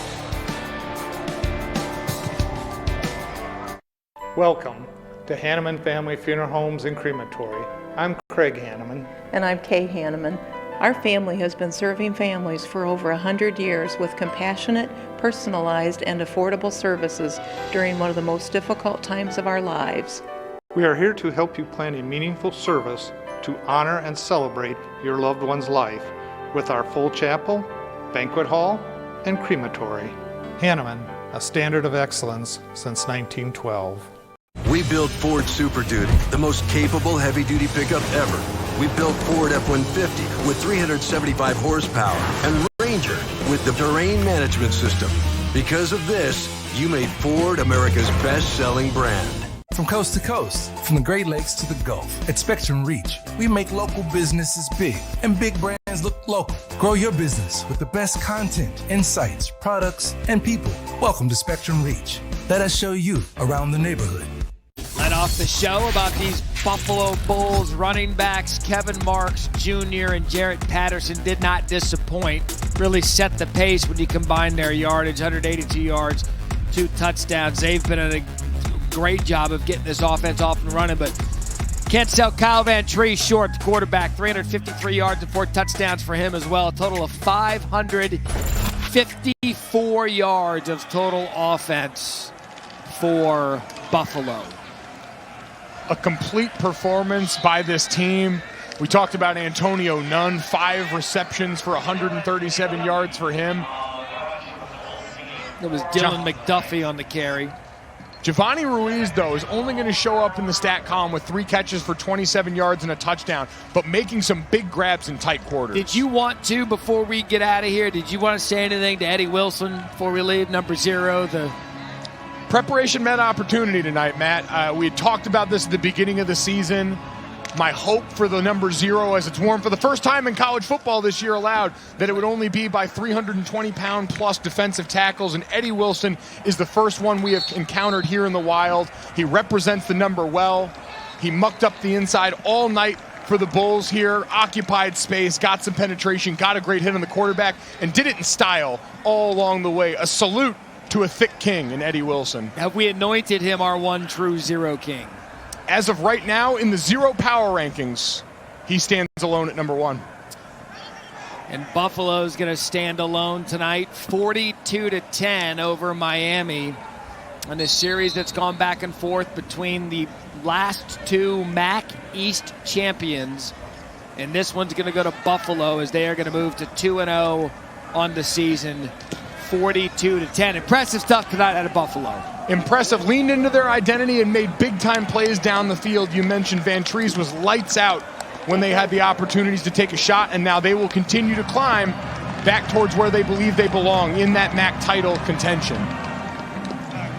And there he is, celebrating on the field, a well-earned victory for the big guy. Just an Adonis of the number 0. From Mike Golick Jr., I'm Matt Berry. Paul Carcaterra with us on site. Final score, Buffalo 42-10 for our entire crew. Thank you so much. Send it over to SportsCenter. John Buccigross, Kenny Mayne.